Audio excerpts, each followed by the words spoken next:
401.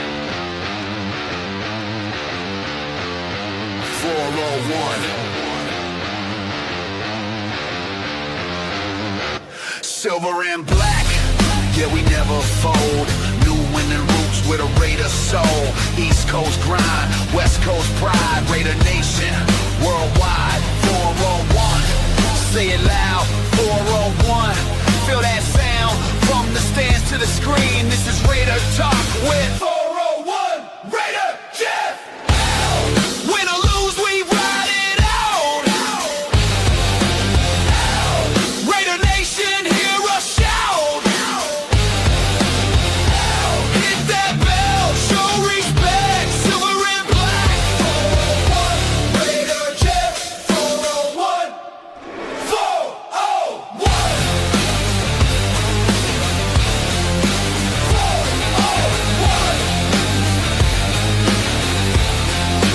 401. Good evening, ladies and gentlemen. Welcome back to this is Raider Nation Voices. This is going to be a new show on Saturday night. And I have a new co-host. It's going to be myself and my main guy over here, Mr. Jason Downs, Raiders First Downs.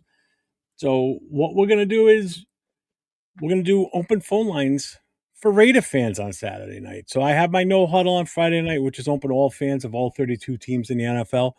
This show tonight is strictly for the Raider fans to call in with their personal takes on the team, what's going on, what's new, do you like us, who's better looking, Jason, myself. I know it's me, but thank you. So the phone line's not open just yet. So we're going to talk a little bit here, him and I, and then we will open up the phone lines. But when we do open the phone line, just keep in mind there's going to be other people trying to get in, so try and keep your takes within a couple of minutes quick, and then we'll move on to the next person. So, but Jason, how you doing, brother? I'm doing good, my friend. Doing good. Saturday night. Got something a little brewing here, a little fire. You like fires? It's been a while since you and I've done a show together, though. Well, hey. It was bound to happen. Yes, it was. Yes, it was. Let's check in. Let's see what we got with us. I know Nabman's here. What's up, Nabman? Bueno is here. What's up, Nabman? Rorschach is here. Rorschach? Who else is here? I know I saw someone else pop in. I is here. Yeah. Anthony. Eric Bell is here. Jeff, you talk too much. No, I don't. Nah. You have no idea. You ought to be on the phone with them. Hey, listen. Yeah, you're right. This coming from the guy Eric who leaves me kettle pot. Huh? I'm the pot calling the kettle black on that one. Yeah. This and Eric saying I talk too much. This is a guy that leaves me like 3-minute Facebook voicemails or voice messages. Uh-oh, Cool Kev and Just Raider, baby. Oh, what's up, Cool Kev? What's up, Jay? So obviously big nose is right here. Mm-hmm. Big news today in Raider Nation. Rob Leonard is now our defensive coordinator. Jason, what do you think about that? I have two thoughts on that. Number one, I think it's really safe. He's already in the building. He's already dialed in. Okay. But the only negative I have to that is, are they trying to accommodate a certain person? Oh, gee, who would that be? I don't know. Maybe the chat might know. Does he happen to wear number 89? No, 98. I'm looking at it backwards. You're right. So it's 98. Okay.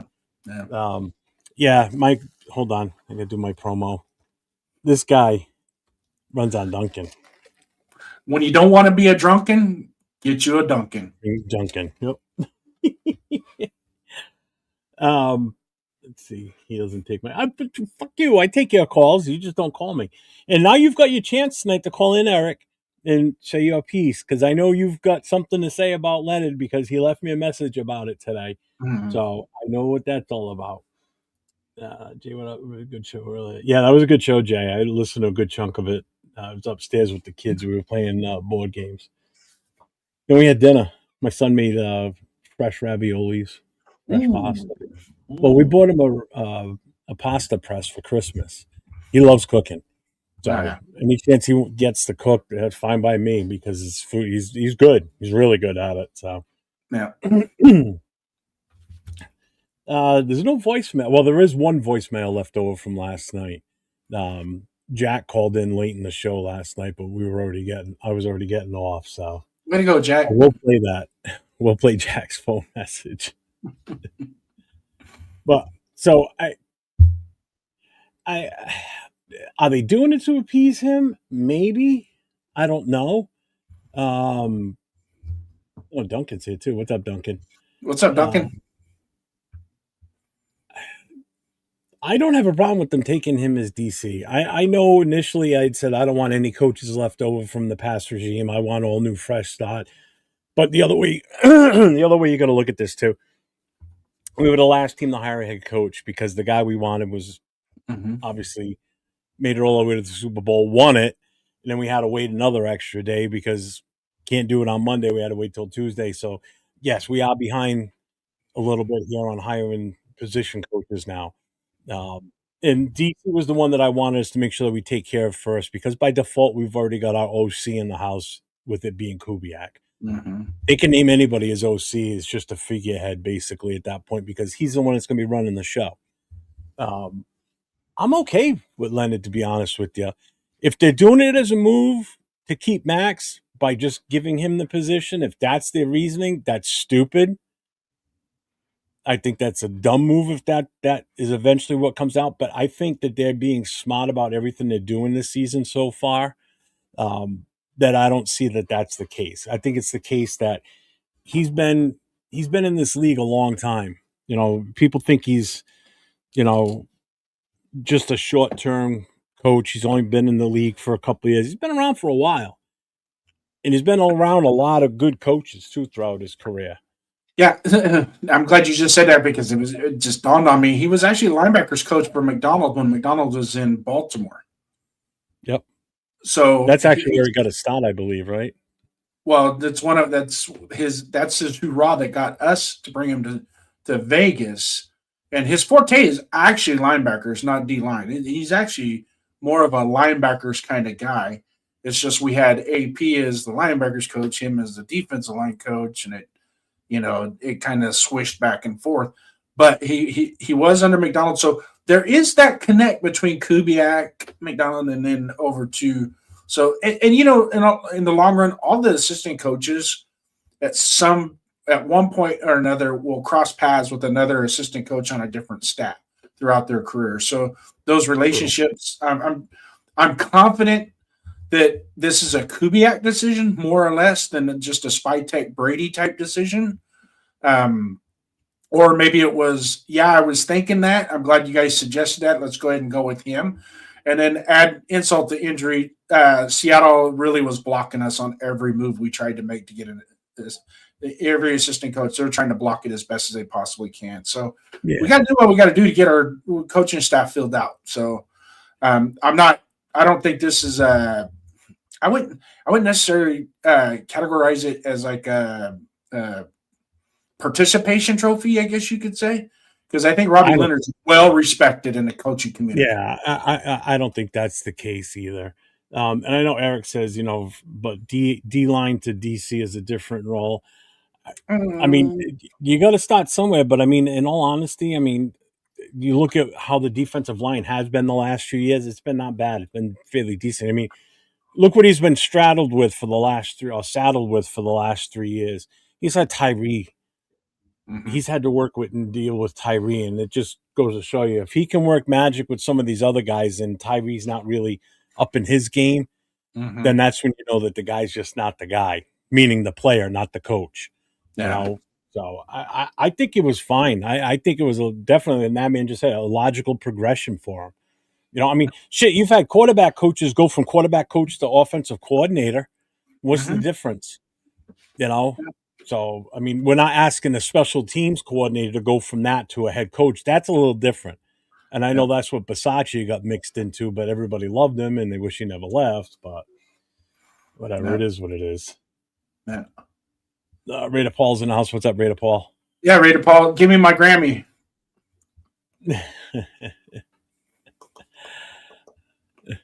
You know what? I have. Oh, I don't even have that in here. God dang it! I got. Yeah, your media assets on this channel is Yeah, all. I just added this studio to here today, so I don't have it in here, but I will in a second as soon as I find it. I can find where it went. Um, we can listen to. You know what? I'll deal with it later. Fuck it. Um, yeah, no Raiders call out tonight. Unfortunately, it's not going to happen. I don't have it in here. Um, oh, Pigs is here. I called Rob to DC recently on 805 Show City. Would interview him like the fit. Yeah, I'm fine with it. I think a lot of it. I think a lot of us because they did retain him as some of the coaches they were keeping, and when I saw that, I was like, "There's something brewing there." And that conversation had to be made when they interviewed Kubiak the first time. That this is some of our coaches. Are you familiar with them? That's going to be part of that interview process. And Yeah. so, yeah, I would venture to say that it's all the check boxes are there as who's signing off on it, and it's just not a we're going to make you take him as our defensive coordinator type situation. So And also always point to loyalty, which is a good foundation. True. in True. most cases, but the last regime was not. And mind you, I don't think Robbie Leonard was the bad part of that regime. I just think he was handcuffed. That whole defense was handcuffed last year. Really, the whole Yeah. coaching staff. So I wouldn't be surprised if Brendan Carroll wasn't running some defensive practices just because he's daddy's boy.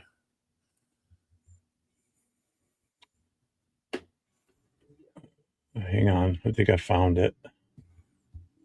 It's loading. Yep, this is it. All right, give me a second here. Come on, load up. Load up. We'll open up the phone lines in a minute, but I will play the voicemail from last night. Raiders.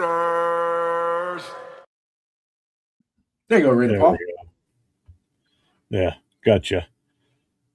Let's see who else just popped in there. PNW Mark, what's up, my guy? He called in yesterday, actually, Yeah. too. Gave him DC job because Schwartz wasn't available. Now you're gonna complain. You know what? We had no shot of getting Schwartz. So I don't know why everybody's all bitter about that. What's up, Rorschach? John Leone's in the house. What's up, John? Let's see.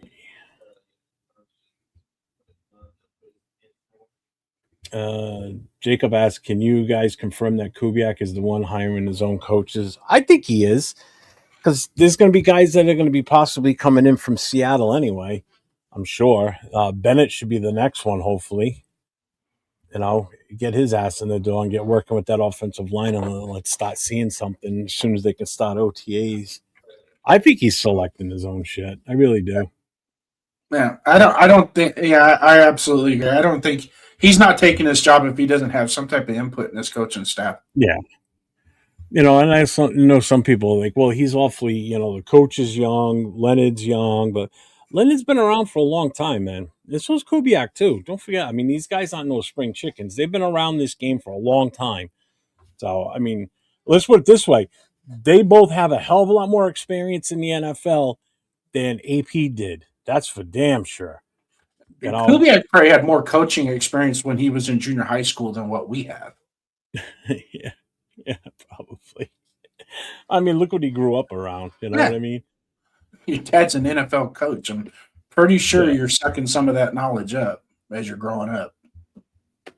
Yeah, I agree, Jacob. They got to let him get his own guys, because if he can't have his own guys, then what's the sense of hiring somebody that's supposed to be the number one highest profile coach coming out of as an assistant or an offensive coordinator? He's a collaborator. He has to in order to make the Brady relationship work, but he's having lots to say. I'm sure he does, man. All right, so let's play this voicemail. I'm dying to hear this one. Jack Kenna, folks. Jeff, hey, what's up, brother? Jack. I won't spend a lot of time here. I know we can talk for hours and hours and hours. Yeah. And salute to everyone in the chat, salute nation. So what do you think at DC? Who do you want? Who does the nation want? Love you, bro. Have a good night. Could you hear that? Yeah. Okay. I wasn't sure if you could hear it. So, I mean, that's what he was asking last night. And here it is 24 hours late, not even 12 hours after that, they announced it today. Um, I mean, he was even asking the question last night, who I would be interested in. To be honest with you, before they hired Leonard, I really didn't know who I would want as a DC. I kind of figured they were going to give him an interview. I think they were going to give him an interview no matter what, which they should have. If he wasn't a part of that firing that they had of all the other coaches within the last week, then I would have thought that he would have gotten a fair chance to prove his worth to possibly be the defensive coordinator. So I'm glad they gave him that opportunity, and he must have shined. He must have impressed them to the point where they're not even going to bother with anybody else. So Mm-hmm. let's see. What do you say?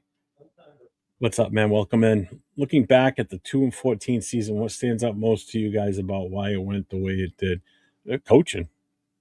Mm-hmm. I think it was coaching.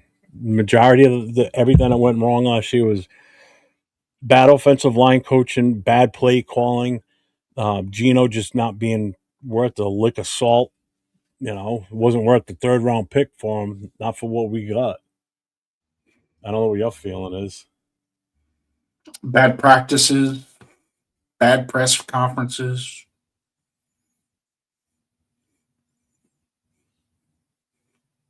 We were doomed the moment they were hanging the jerseys up in the lockers pregame. Yeah, right. I knew you meant 3-14. That's why I didn't say anything. I never really seen Schwartz as an option since he was still exactly. This is a hire I'm glad I was wrong about. See what's up, Daniel Berry. Welcome in, man. All around bad product last year. I mean, there's so many different ways you can point the finger last season. All right, Jason, we're gonna open up the phone lines. You ready? Let her rip. All right, everybody. So there's the phone number. It's scrolling on the screen. You see it right below our names. It's 401-830-9189. The phone lines are open. So feel free to call in. I'll ask you your name and give us whatever it is you want to talk about, and we'll go from there. So, my part in this, you don't have shitty takes. What's up, sir? Who am I speaking with? You're on with 401 Raider Jeff and Jason First Downs. What's your take? Hey, 93 Nine Man right here, bud. What's up, brother? How you doing? Good. Hey, first I want to say the two of you dudes have first, Jeff, you inspired me to do what I do, and have a channel. And Jason Downs keeps me going. You know what I mean? So I will tell you this. Rob Leonard, it's a logical progression from where he's at to a DC. Nobody should be scared of that. We are not going to a Super Bowl next year. Anybody that thinks we are is an idiot. Okay? Yeah. So only thing I'm trying to say is this. Look, we're just working towards something. We're going to see what these young coaches can do. You know what I mean? Mm-hmm. And I'll tell you what, Rob has stayed in the building, and he's asked to stay in the building. So you know what? When you do that those dudes get honored by getting promoted because he stayed loyal. And I'm sick of hearing this whole thing. But Jim Schwartz, I'm telling you what, this dude screwed himself. He did his own screwing, and it's going to be a problem for him for the next year or maybe two, because Cleveland literally is going to, out of spite, hold him down for 2 years until somebody gives him something to agree to. I think he's only under contract for this coming year, and that's it. I thought he only had one more year. And then, well, he does have one more year, but is it team friendly or is it him friendly? We just don't know. It's a question. But the thing about it is, if it isn't, it isn't. But I don't think any of us think we're going to a Super Bowl next year. So this is a build. True. It's not. Everybody needs to relax on trying to be Super Bowl contenders and all this stuff. We're trying to build a team. And the thing about it is, we keep a dude in the building who's been that loyal. I'm all about it. Yeah. That's all I'm trying to say. Rob Yeah. Leonard, I'm happy about it, man. Really happy. Congratulations, brother. You're our new DC. I'm fine with it. I don't know if Nabman, can you hear Jason if he says anything? Jason, say something. What's up, Nav man? Can you hear me? Nope. No, I can't No. hear him say Okay. anything. But I can hear Nav man. Unfortunately, I can hear him. But yeah, it's kind of a test. That's kind of why I called in. Yeah, he laughed. A little bit of it because I knew you guys were What's up, having a Robert little bit Pena? of a technical difficulty trying to get this whole call-in thing. Yeah, I mean, between I ran with it last night. See, if I'm doing a solo and doing the phone calls, no problem because Yeah. there's Right. no one else on the screen with me that the caller has to hear. But like it happened the other day, we did phone call-ins on Tuesday when I was on with Jay from Just Raiders Baby. The two of us were on, and I was taking Right. phone calls. He could hear when the people were calling in, but they were asking a question and he was trying to answer it, but they can't hear him. And, they end up talking over him. So it was just kind of a pain in the ass. And you really don't want their YouTube playing in their background because then it starts that Right. feedback, echoey shit. And it just distorts everything. So. Absolutely. I'm with you. Yeah. And that's a unique blend. I'm not even to that level. So the fact that you're at this level, I'm going to look into it for you and try to figure that out for you. Well, that's my goal tomorrow outside because I'm not doing any shows tomorrow unless somebody decides they want me to come on and do something. Then maybe I will. But other than that, I'm not doing any shows tomorrow. I'm planning on playing video games all day tomorrow. And first, I'm going to get up and I'm going to troubleshoot the crap out of this and try and figure this out tomorrow. So you may see me pop on lives here and there as a test, but that's all I'm going to be doing. Give me a holler. All the family's leaving tomorrow. They're headed back home. So okay. Give me a holler tomorrow. I got nothing else to do, and we can troubleshoot this together. All right. Yeah, we'll work on it for sure. Just hit me on the old cell phone. All right, not a problem. Just text me, whatever.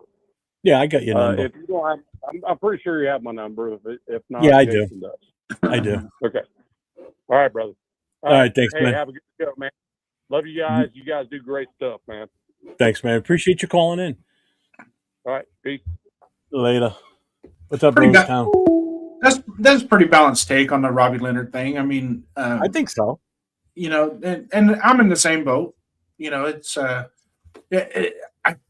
lot of people have said he's cut his chops already. He's due for that next step. So here you go. And now it can. I mean, it can't be any worse than what we've had, right? No, no, not at all. Let me see here. Well, phone lines are open again, so feel free to call in. Yeah, dial that number. It's right here on the screen. Look down there right below us, 401-830-9189. Have a take, don't suck. Because if you suck, you get hung up on. Bye-bye. And the good thing is, I guess a lot of it too is it probably is a good thing that they can only hear you and not me. Because at least for now, until we get this figured out, we'll get it dialed in and it'll be epic once it gets dialed in. So, oh yeah. Let's see. No, don't want that in there. Get that out of there. I'm just putting a message up in my chat. Duncan, it could always be worse. I don't know how it gets any worse. I really don't. What could be worse? I mean, We were the king. We were the kings of 15-minute, 8-minute drive, giving up 15 play 8-minute drives this year. It was Yeah. unbelievable.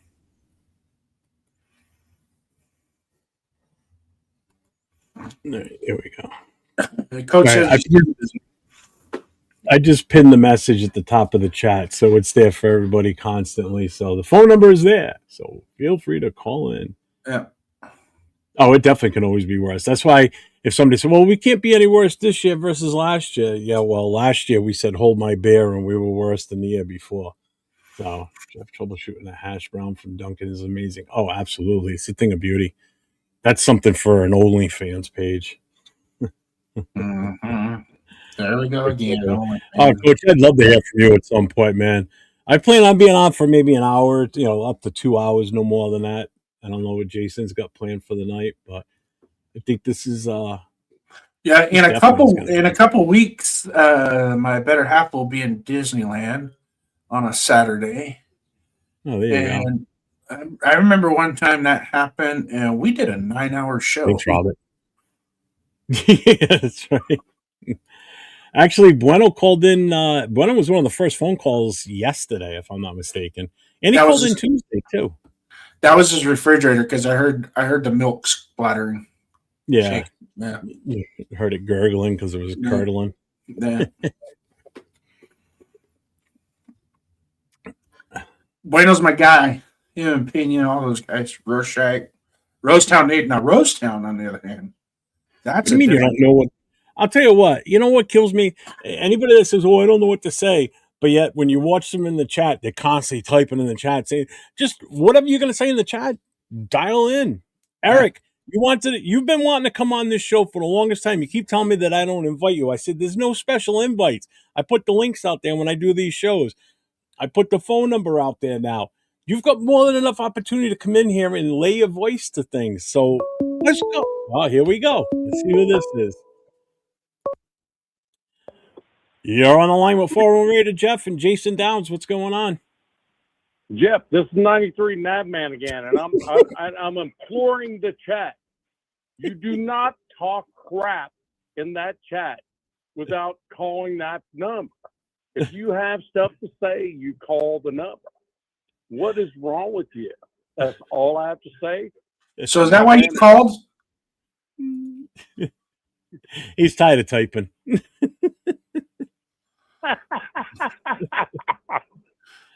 Yes, Call Mark the number last night, if you want to talk some crap. That man's got a pocket full of quarters. He's been calling all night. Yeah, right? Yep. He found the only payphone in freaking Tennessee.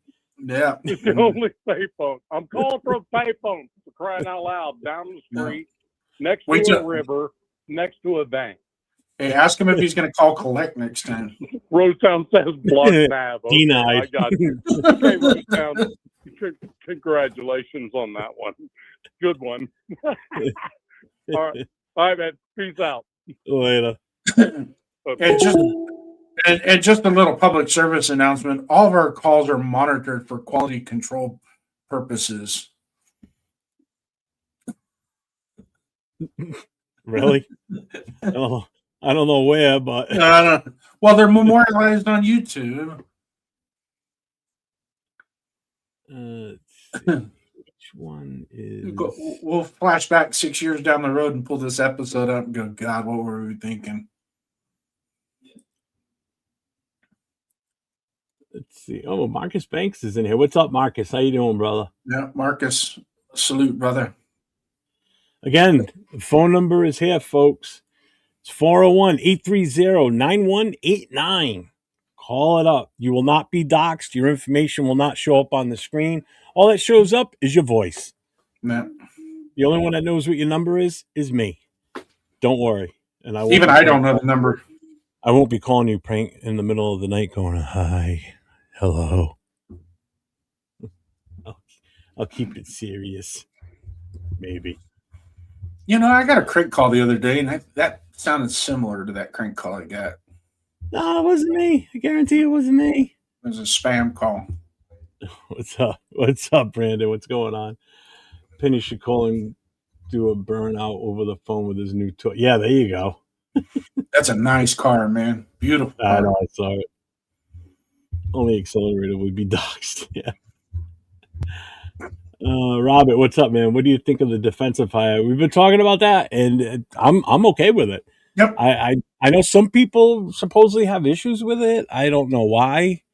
Um, I mean, you're gonna take a chance on someone every once in a while, man. And if it works out, it works out. If it doesn't, Yeah. I mean, what are you gonna do?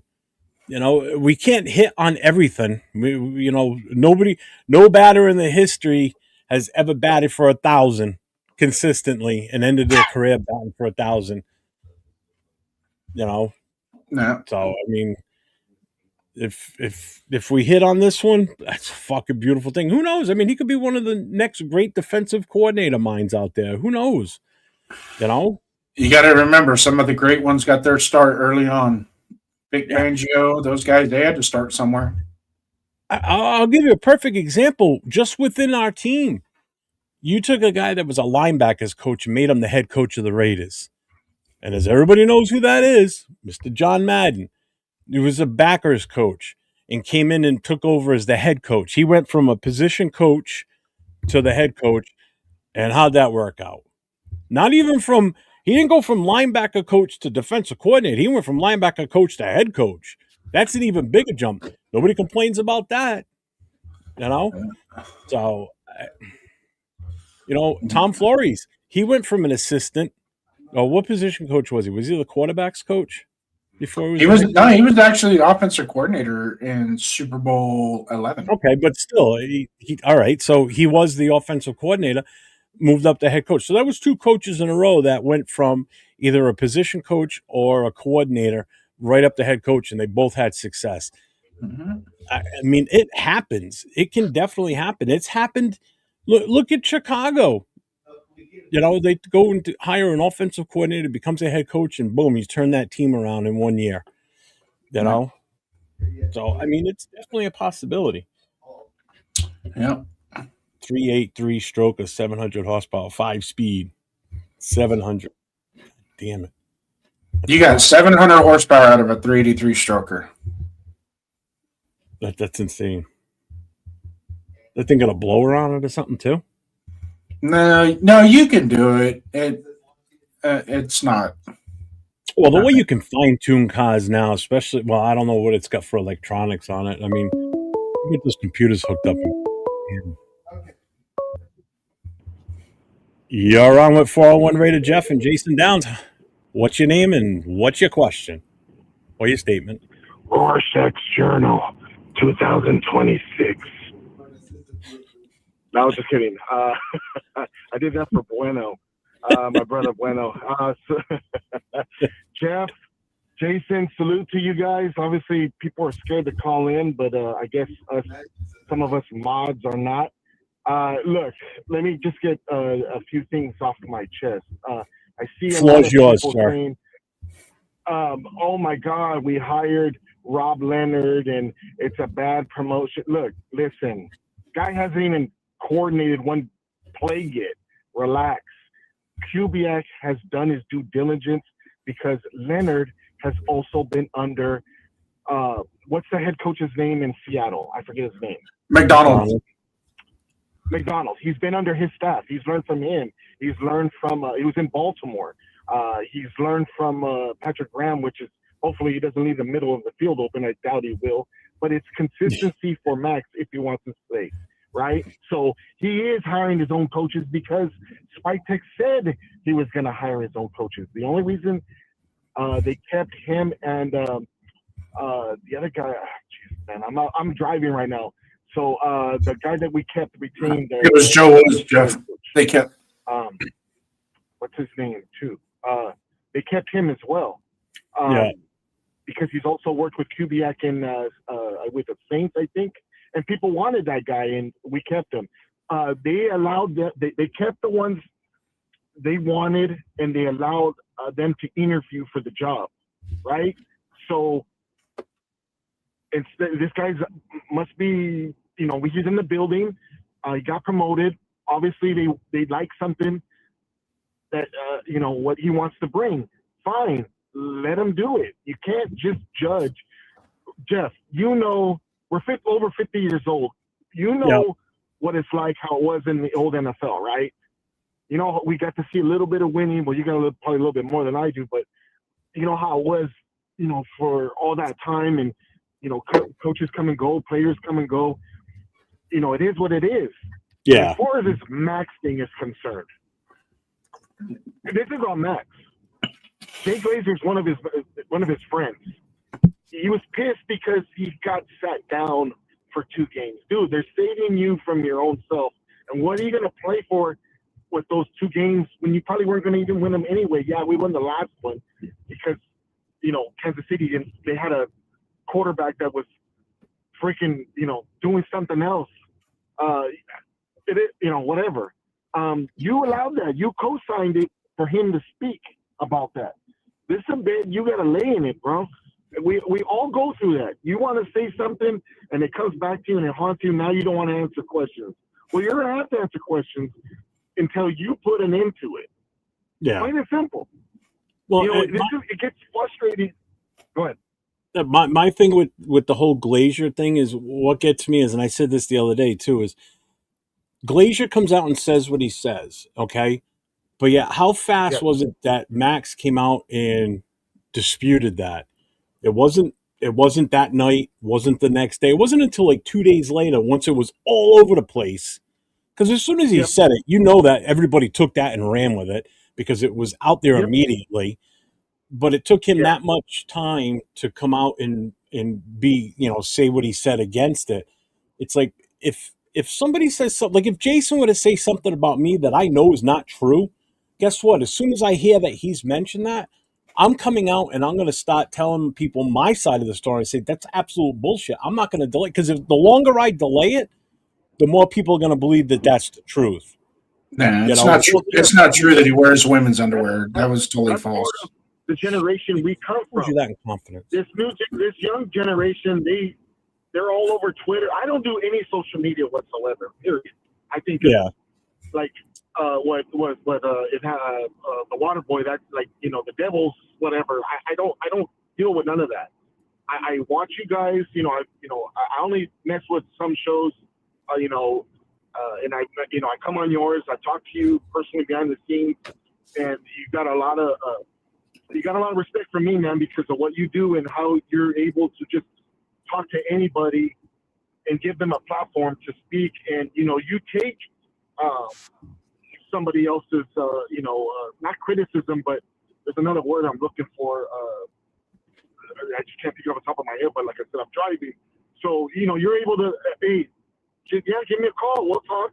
Like I said, that conversation I had with you not too long ago was like over an hour. Yeah, dude, we were on the phone for like an hour and a half. And I was at work, and my boss was like, I go, oh, I'm talking, you know, it's really serious, talking to my like my family members or something, and look, we could have gone on forever, and it was great, you know, but you allow people to do that, especially, you know, that you're comfortable with, and you know that you see what I put on the chat. Yeah, most of the time it's goofy stuff that people don't laugh, but you know, when we have takes, we have takes.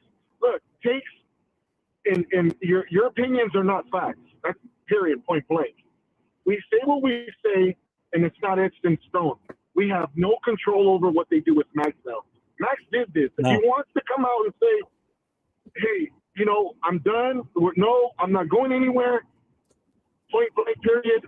I'm staying. Okay, and that'll put, you know, the fire. But he's the one who allowed that, you know, that little smolder to, you know, that smoke to, you know, that dumpster fire. Now it's a dumpster fire, and he's trying to, but I see a little bit of excerpts from, you know, his show, and the way he looked when he was talking about the coach being hired, it just seemed off to me.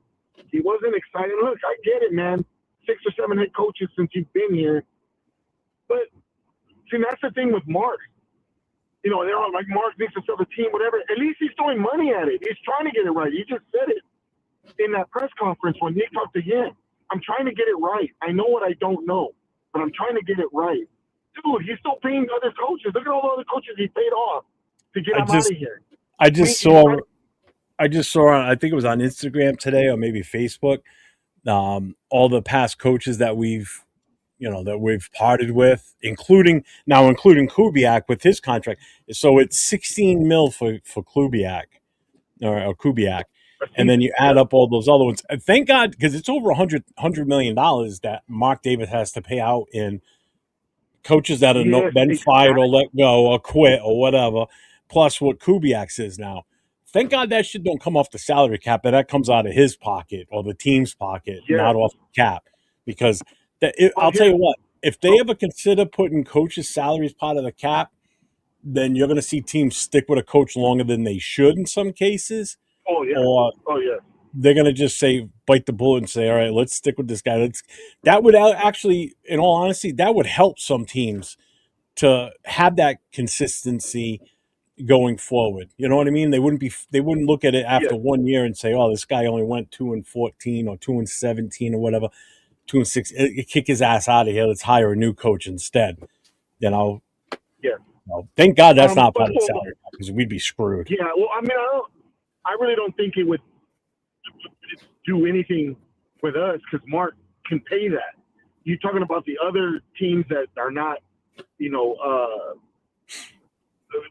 what like I said, money wise. Look at the Bengals, man. Look how cheap he is. Oh yeah, theirs are kind of,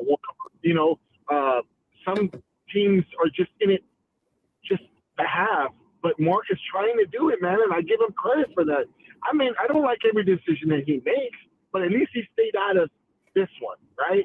yeah, So, I mean, all he did was, hey, congratulations. Hey, look, man, I'll give you everything you need. What do you need? What ingredients do you need? Hey, this is your oyster, man. Cook. You're the chef. Cook. Whatever you need, whatever groceries you need, I'll get them. No problem. yeah. Or, hey, you're allowed to order anything off the expensive menu. Doesn't matter. We got that in our favor when people sit there and say, oh, mark this, mark that. Dude, you guys need to relax and just let him. At least we're able to do that, from moving from Oakland. I didn't want him to leave Oakland either, or Los Angeles, or whatever at the time. I wish we man, it was still were in Los fantastic. Angeles. LA would have been cool to Oh. stay in, but Well, the NFL kind of screwed us on that. You know that too. yeah, Jared. yeah, they were going to force us to that share whole- a stadium, and we're done with that shit. Well, even earlier when we were headed back to Oakland when we were in Los Angeles, Al wanted that Hollywood Park where they built the Rams Stadium. They wanted that. The NFL kind of nixed that. So it is what it is. But again, sir, it's always, I like speaking instead of typing because it takes so long. Usually I'm on my phone watching this stuff. And, and it gets kind of, oh, man. And then sometimes I got to get up and I got to do something. And I leave it there. But like I said, I'm on the road right now, driving back home. And I'm like, I'm going to chime in. Maybe they'll get other people to call in.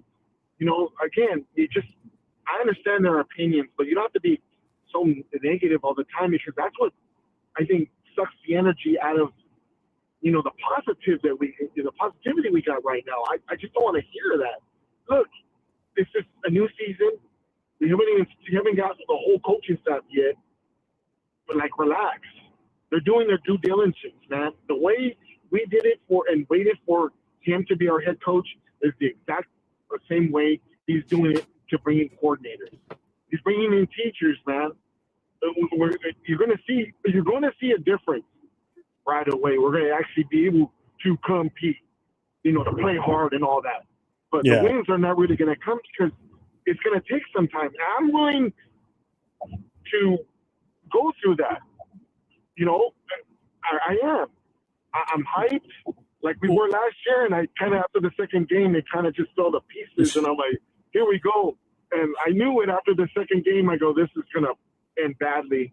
We've seen this movie, and sure enough, it is what it is. But when you see one bad movie, you've seen them all, and then all of a sudden this one comes out. It's like, all the time. Fuck, this was worse. Those B movies on sci-fi and that Station Chiller, those really, really bad B horror movies, and you're like, oh my God, that's what we've been seeing, and it's just like, I'm tired of that. I'm tired of the Max fiasco. If you don't want to stay, dude, good riddance, not good riddance, but hey, see you later. I'm thankful for you being here. getting a tattoo, all that stuff. You tried, it didn't work. They'll send you. You gotta act like a good soldier so they can send you where you want to go. If the Raiders have the cards. Oh yeah. Oh yeah. He's got no. I'm sorry, but he should not have any decision on where he goes. It's to whoever gives us the biggest return for him. That's where you're going. I don't care if it's the worst team in the league or not. That's the way it should be. That's the way it's going to be. I think if he was acting up and he let all this stuff out and everything, they would have sent him to Siberia. But now that he's trying to, I'm in the working out, I'm doing my rehab. I'll do a good, Yeah, he must be in a dead zone. I think we lost the caller. Oh, we're losing the caller behind the scenes. But look, man, there's a way to go about business. There's things I don't like about my job, but I can't do. I got to go talk to who I got to talk to let my frustrations out. I just don't start blabbing it out everywhere because you're going to get fired, right? So It is what it is. You still there? Oh yeah. Oh, Rorschach? Are you there? So yeah. What happened? Oh shit! Hold on. Can I hear you? We got a new caller. Yeah, we lost Rorschach. Shit. I went to put on the new caller on hold, and it actually answered him and hung up on Rorschach. If you're still listening, brother, I'm sorry. I disconnected by accident. I was trying to put the other caller calling in on hold, and it just switched you guys, and then it booted you. I apologize. I'll get this nailed down right, but it's a work in progress. So who we have on the line with us then? I'm talking Jerry here. I just want to know, I don't want to take a bunch of you guys' time, but, historically, the Raiders had that kind of, villain reputation. Mm-hmm. They know that it's kind of like the NFL bad boys, violent outlaw, like, play with a renegade culture, developed, of course, under Al Davis, that reputation stuck throughout it stuck throughout the decades. You think that's going to go with their move or what? I'll take your call up there. Thanks. So I'm sorry. What was your name again? And he's gone. I didn't catch his name either, but go ahead. You can address it first, Jason. I think what he was trying to state is the culture of the team and matching the culture of today's team to yesteryears. I don't think, first of all, the game has evolved to the point where we'll never have that bad boy culture, kick your ass and then talk about it later type attitude. There's a certain semblance we can do with that, but it's never going to be to that level of what it was in the 70s and the 80s. So we must embrace our past, but look forward to the future. And hopefully one day our future is and that flame is bright. Rorschach, great call, brother. You're I'm sorry I hung up on you, Rorschach. That was a total accident. My apologies, brother. Yeah. But anyway, it might have been that, Jerry, I think. Yeah. Real quick, I want to go back to this comment from Brandon here. He goes, honestly, I thought Jeff would have a problem with the hires. You did say you wanted to, and I did. I did say I wanted to completely wipe everybody out. Yeah, and I was on board. I was on board with that too. Yeah, I didn't want anybody left from the past regime. I basically didn't want anything to taint what's going to go on going forward. Do you think maybe because of the way the process played out for us that we're a little later in the game? That's I think why too. I think that's the big reason why they let go who they let go and they kept who they kept. Mm-hmm. Because again, we're so late to the party here with getting these assistant coaches and coordinators locked in, and position coaches, because let's face it, there's a lot of good ones that have already been taken, so we are behind the 8 ball when it comes to that. Right. So, I mean, are we settling by taking Leonard? I don't think so. I really don't. If there were going to be a coach or two that was going to be held over from last regime, he would have been one of them. Only because, I mean, at the time I wasn't thinking about Max being traded, but once all that started, I mean, I've always been on the let's trade Max for what we can get. Leonard would have been the one that I would have wanted to see staying, and the other one was Philbin. But knowing that, there's a chance Kubiak's going to bring in that guy Bennett from Seattle as the O-line coach, run coordinator, okay, I'm fine with Philbin going. Yeah. But getting to just real quick, I'm glad, and I know I pushed for this last year, and I'm wanting to trade Max. I'm glad it didn't happen last year. Right. And the reason being is because after what we've seen Pete's regime do with this team in the last year, I honestly can sit here and say that I wouldn't have trusted him to do the right moves with the picks we would have gotten for Max last year. So I'm actually kind of glad we didn't do it last year. This year, I feel completely different. I think this year, between Kubiak and with Spytek and Brady being heavily involved as it seems like he is or should be, I would trust everything that they're going to do with whatever picks they get for Max if we do trade him. And the same thing if we do trade out of the number one and not take Mendoza or move that pick and get additional. I think that they would be putting the right foot forward for the future of this team. I definitely wouldn't have trusted Pete with the number one pick. Absolutely not. I don't even know what he would do. I honestly don't, because it wouldn't have been Spytek, and it's been proven now that Spytek didn't have the power that he should have. He would have traded back and collected more picks. He definitely would have traded back, but I don't know how he would have done it, though, is what I'm getting at. Would he have done smart moves? Look what he did in the second round last year. He moved around the second round, and then we all kind of scratched our heads when he took Betch. It's like, what? The first move back was cool because it actually, we only moved back 2 spots, and we got our third round pick back. So that was smart in and of itself. But when we went all the way back to 58, we passed up so much talent. So much talent. Even at 57 with Tate Ratledge, if we would just, he was on the board. God, that would have made a big difference on our offensive line. Yeah. So Jar Raider says, I don't like the Rob Leonard hire. I wanted Carl Scott. He left Arizona and was wanting DC job. Just trying to make Max happy, I guess. Let's see how this plays out. I don't think it should matter on him. I think Carl Scott decided to stay put. Yeah, that's what I thought too. I thought I heard something about that today too. No. I gave him the easy button. Mm-hmm. Let's see. Don't forget, phone lines are open, everybody. It's pinned at the top of the chat. But the phone number is 401-830-9189. So feel free to call in. You speak with myself and Jason. No. Keep in mind, if you are on the phone and Jason does respond to what you're talking about, you're not going to be able to hear him. It's not set that way just yet. I'm still troubleshooting it. We can still work around it by me relaying the information to Jeff. Yeah. But for the most part, I'm just going to stand back and wait for the close. So I'll just comment on the closures. They clean up most of all Pete's guys, the handful from a different regime. Yeah, true. But my thing was not only just the Pete regime. I wanted nobody left from even past ones like Deuce Gruden. Go away. Go away. It's already been here 10 years. Go away. Let's see. Where are we in the chat here? Mike Guerrero's here. What's up, my guy? What's up, Mike Guerrero? 2026, baby. Max for QB Jones in the first and second pick. No, not from the Niners.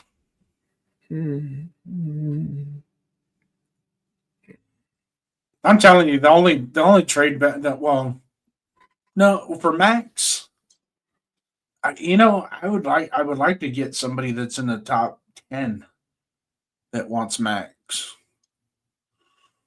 So where would that put us?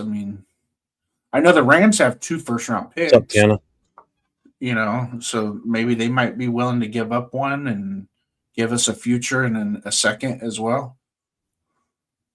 Possible. But Eric, are you calling in or what, man? You wanted to get on here so bad today. You messaged me. I'm going to call you. Go ahead, Jason. Sorry. I guess we can get him a phone card so he can use. Dude, he lives like 2 miles that way. So he can knock on your door. He didn't even have to call you. He could just pull up to your driveway, knock on the door. Huh? Shit, he could walk in and be in studio if he wanted to. Shit. Mm.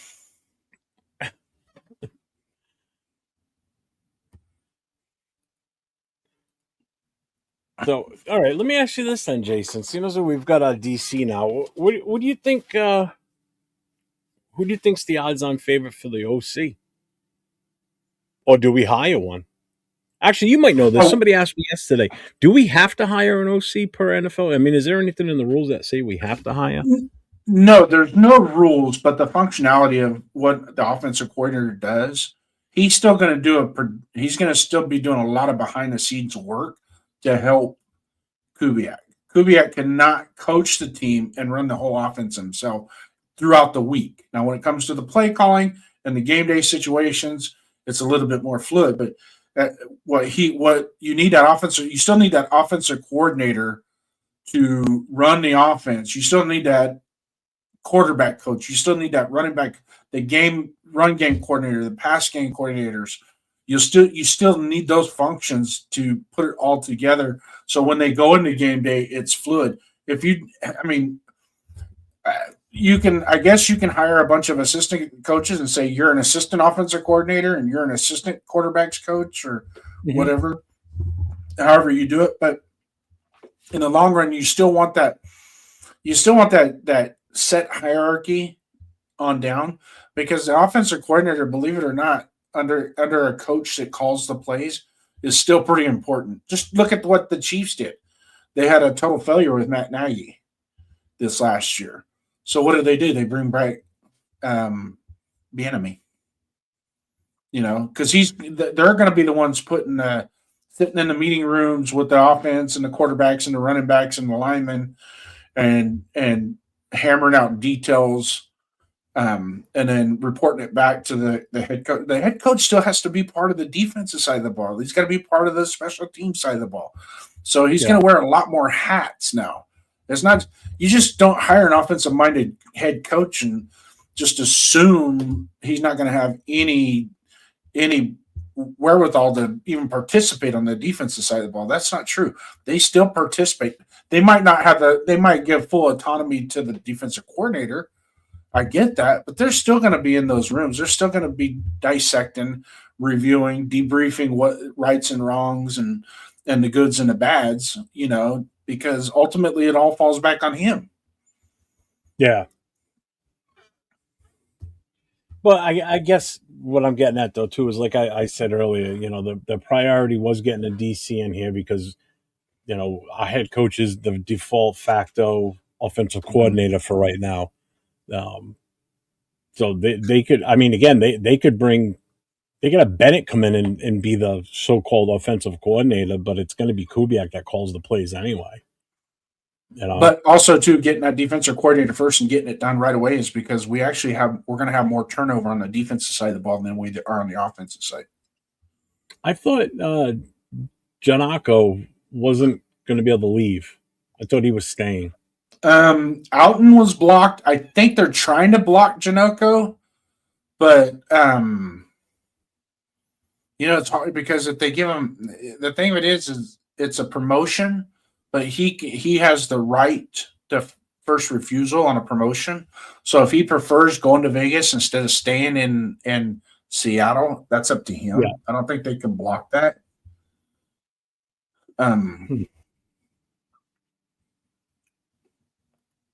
But he would be taking over a Super Bowl winning offense too. It's all turnkey. Everything's turnkey for him. I'm fine with that too if he comes here too. I just want Bennett here, to be honest with you, because like I said, RAIDER and he shared with me the stats on what he did with that offensive line, player by player, how much they increased overall production versus the prior year before he started with them, and it's impressive. So it's like, if he can do that with them, and he only does a fraction of that with what we have and how we were last year with this O-line, I think it's a damn good thing. So I'm all for it. And one of those guys was a rookie, and he was graded pretty high as a rookie. you did a good job with the kid. So I hope that's the case. Yeah, if they block Bennett, that's Benton, that's gonna suck. Yeah. You know, I don't know if they can though. well, it depends on how they. If it's a lateral, they can. Oh, well, only from the coordinator standpoint. I thought it was even any position. If it's a, what if they offer him like, oh yeah, they can't offer him. Because usually your position specific coaches are on year-to-year contracts. They're very seldomly are they on 2-year contracts or more. They're usually year-to-year. So, and then your coordinators are usually 2 to 3 years.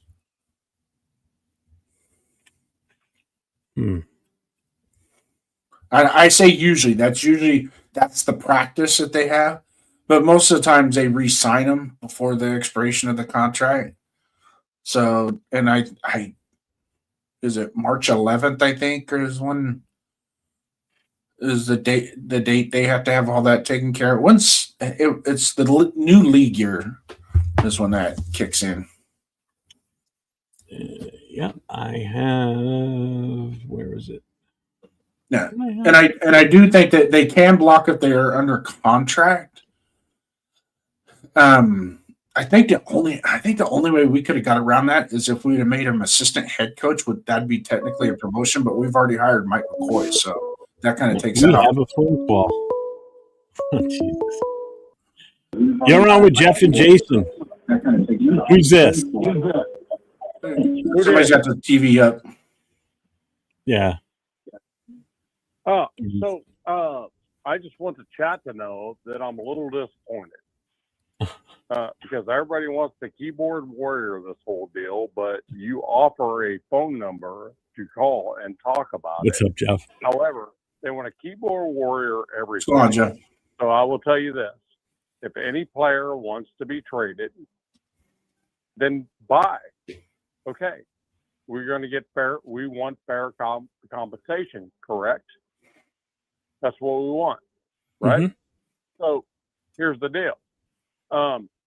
We're not going to get fair compensation for Max right now. It's not going to happen. He's coming off a major knee surgery.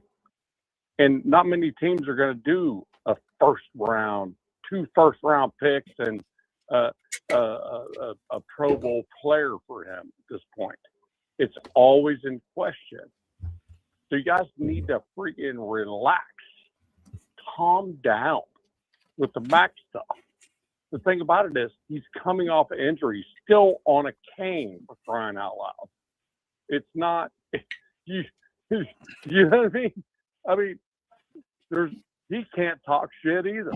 You know what I mean? It's one of those where you're like, why are we even talking about that? Here's the other thing.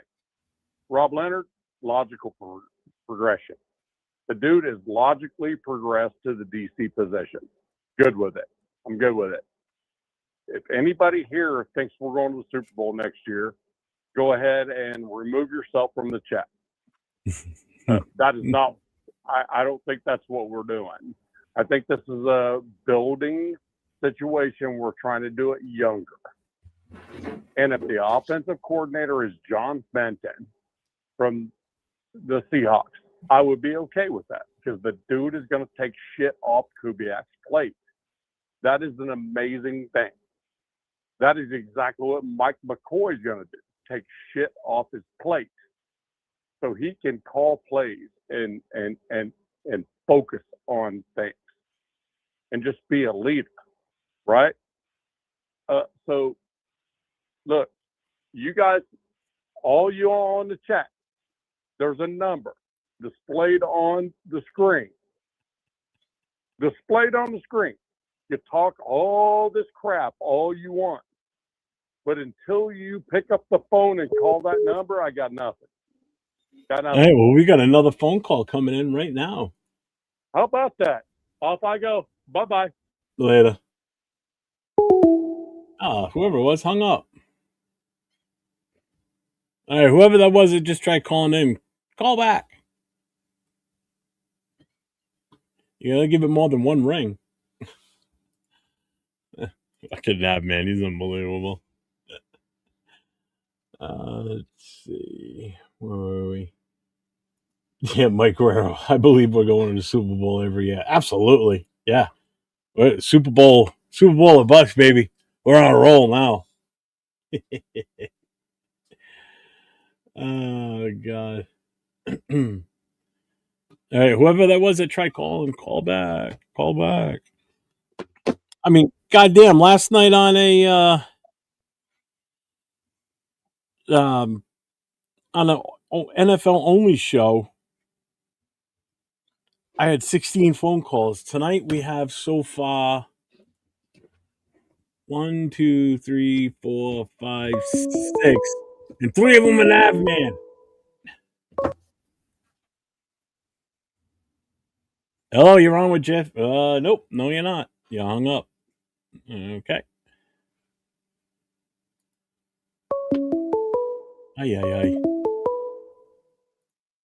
4, 5, 6. Yep. And 3 You're on with Jeff and Jason. How may I help you? Hello, Hello? you're on with Jeff. Nope, no, you're not. Yep. Hello? Hello?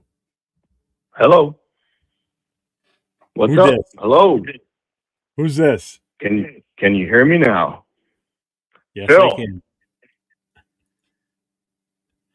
Yo, what's up, Raider Nation? Just want to say you guys are the only people I know who treat heartbreak like a lifestyle choice. I respect it. Most people have fans. You guys have warriors. Anyway, so I was thinking the Raiders don't have a stadium problem. They have a too much swagger for Earth problem. I mean, Vegas tried to contain you guys, but I see you out there breaking the laws of loyalty and possibly physics.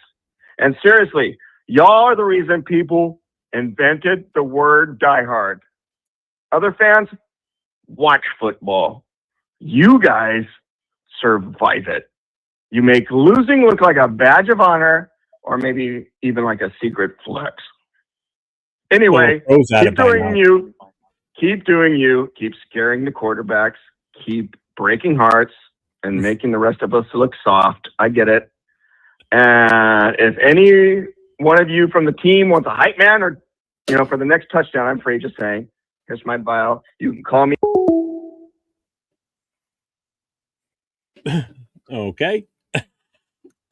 That was interesting. That was great.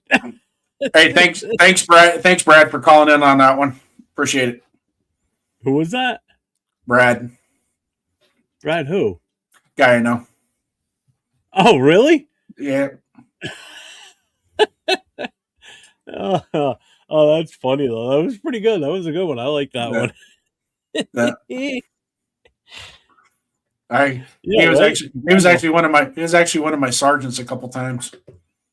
Oh no shit. Yeah. Bueno says that was a hell of a speech. Cheers to him. Wait, was that Nav? No, that was not Nav Man. That was not Nav Man. I thought it was at first, but I know his number because when you call in, it goes through my phone first, then goes to my Google. So it shows up on my cell phone right here, so I know who's calling. So unless you use a fake number, I know who's calling. Yeah. Oh, he could be secretive. Oh, I'm sure he could. Yeah. No. Oh my God. Don't even say that name. I've already seen it. That's the second time in the chat. You know what happens if it's said a third time? It's been so nice. Don't stop. No. If Piano Man called. Oh, what happened to Jason's mic? I can't hear him anymore. I tried muting you before you said the fucking word, but you beat me to it. How about P-Boy? We'll call him P-Boy. Yeah, that's a good question. Who's Brad's team? You a 49ers fan? He's a basketball guy. Oh, all right. Celtics then. Oh, okay. But he's a damn good bass guitar player. Freaking awesome. Why don't you have him do your music for you? I was on the phone with him earlier, and that's what we were working on, Mr. Jeff. Thank you very much. Tell him you want everything in the form of Primus. He plays well. He plays regular guitar really, really well too. He can play just about every tune of Guns N' Roses. Like Okay, so you would think you were watching Slash play. you apparently don't know much about Primus, then, do you? No, I never listened to Primus. So when I say to have him do it in the style of Primus, Les Claypool, who is basically the leader of that band, just him alone as a solo artist, he's amazing. He's a bass guitarist, Mm-hmm. and what Primus does is Primus, their lead guitar is his bass. That's their lead guitar. Oh, okay. If you ever listen to, you just got to listen to some of their songs, man. Yeah. It's amazing. It's Mhm. absolutely amazing what that man can do with a bass guitar. Holy crap. Mm-hmm. He is absolutely phenomenal. You never heard of like Winona's Big Brown Beaver? Yeah. Have you ever heard Now I of know. Fuck Soda? Yeah, My I name know. is I know exactly who you're talking about. As soon as you say the song, I was like, oh, okay, now I know. Yeah. My name is Mud. That's a great one right there. Just listen to the guitar riff on the bass from that one. Oh my god. Yeah. Okay. I need to branch out Jerry is my. a race car driver. That's another phenomenal song too. I got to expand my musical catalog, I guess. I'm telling you, just Google Primus and listen to some of their songs, and I guarantee you'll be hooked on them. Especially if you like bass guitar.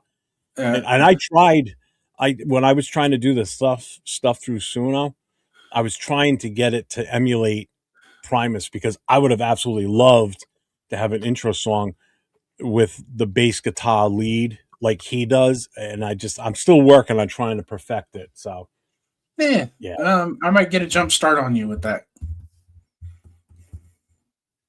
let's see. Have him come over and plug into my computer with because I have GarageBand on my music editing GarageBand on my computer. We can record and dub some tracks, maybe. What's up? We've lost what's going on. Hey, just a public announcement here. Just make sure everybody's subscribing to both channels. I'm 401 Raider Jeff. The gentleman sitting next to me is Raiders First Downs. So make sure you get over to his channel, hit that sub, hit the notifications. He's streaming right now, so am I. So make sure you guys go over, smash that thumbs up, hit the notifications. It helps keep the channel going. I do have, obviously super chats are available on mine. I do have links for Cash App and Venmo in my description. Any little bit helps where I can keep improving like I've been doing. But sometimes this stuff isn't cheap. Sometimes a little bit helps out. I appreciate everything that you guys do. Even memberships. I've even got 99-cent memberships. We got a phone call. You're on with Jeff and Jason. How may I help you? Even memberships.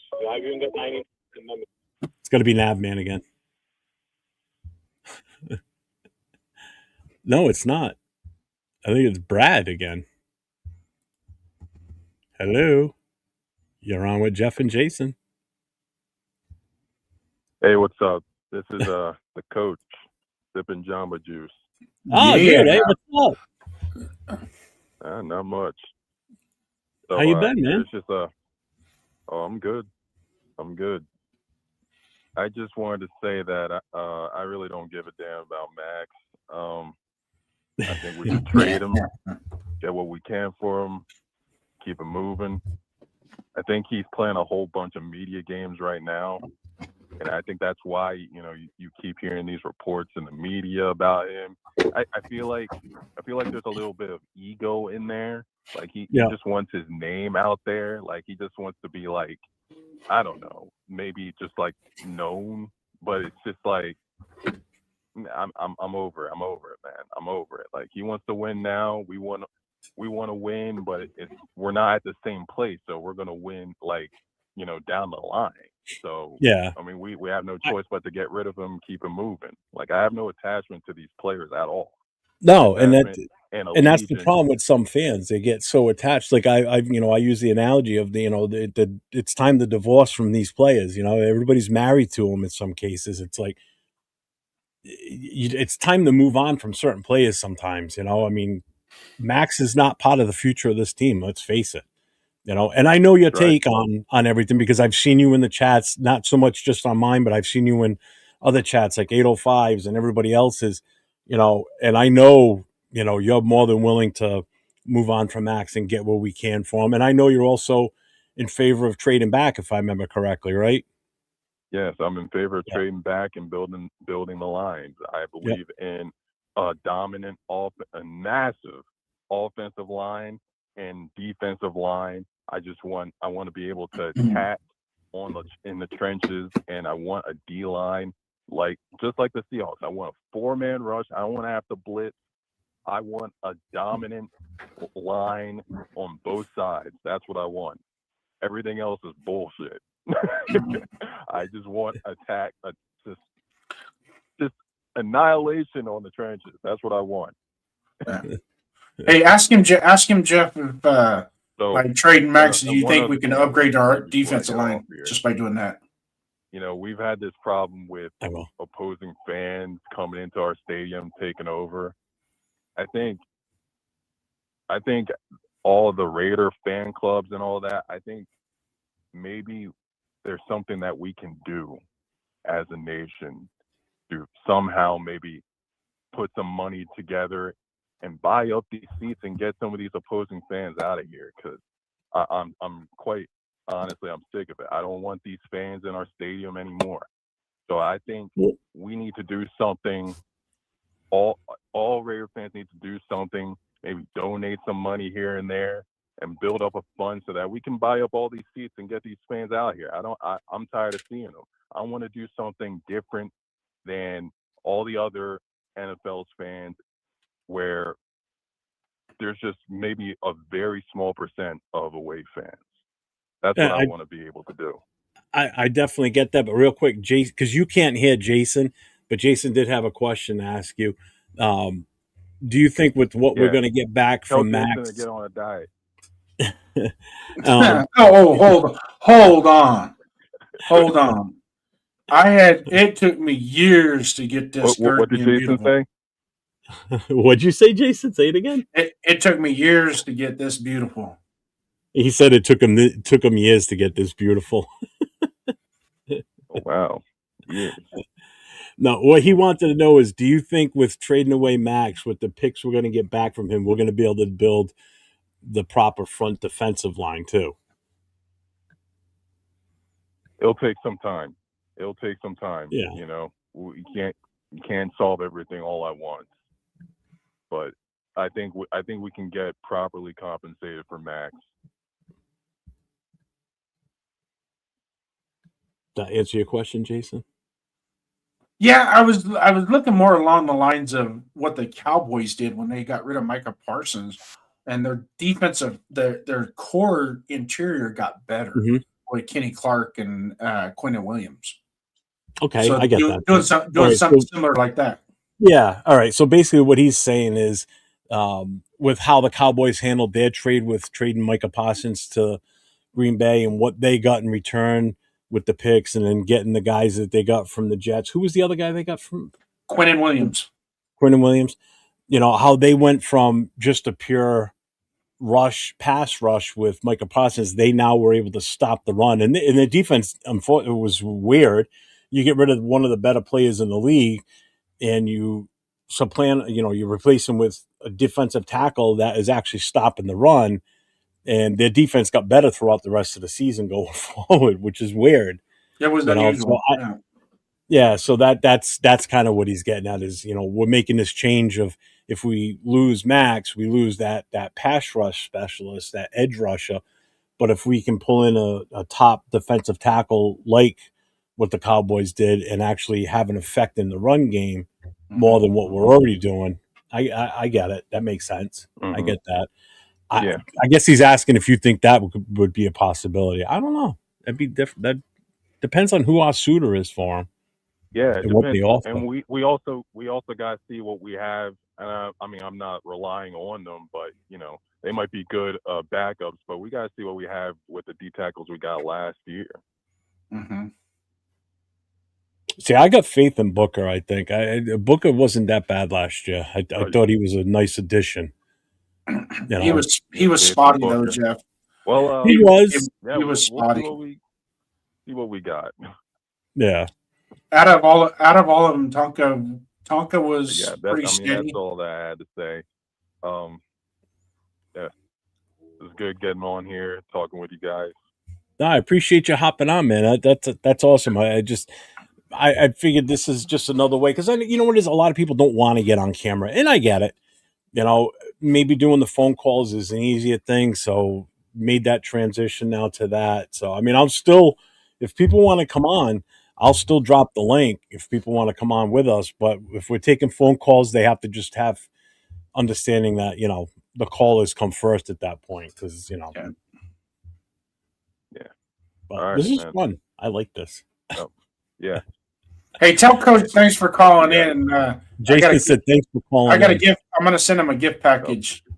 See you, Jason. He said he's going to send you a gift package. I'd be worried. All right, send fruit. Send fruit. Oh, that was cool.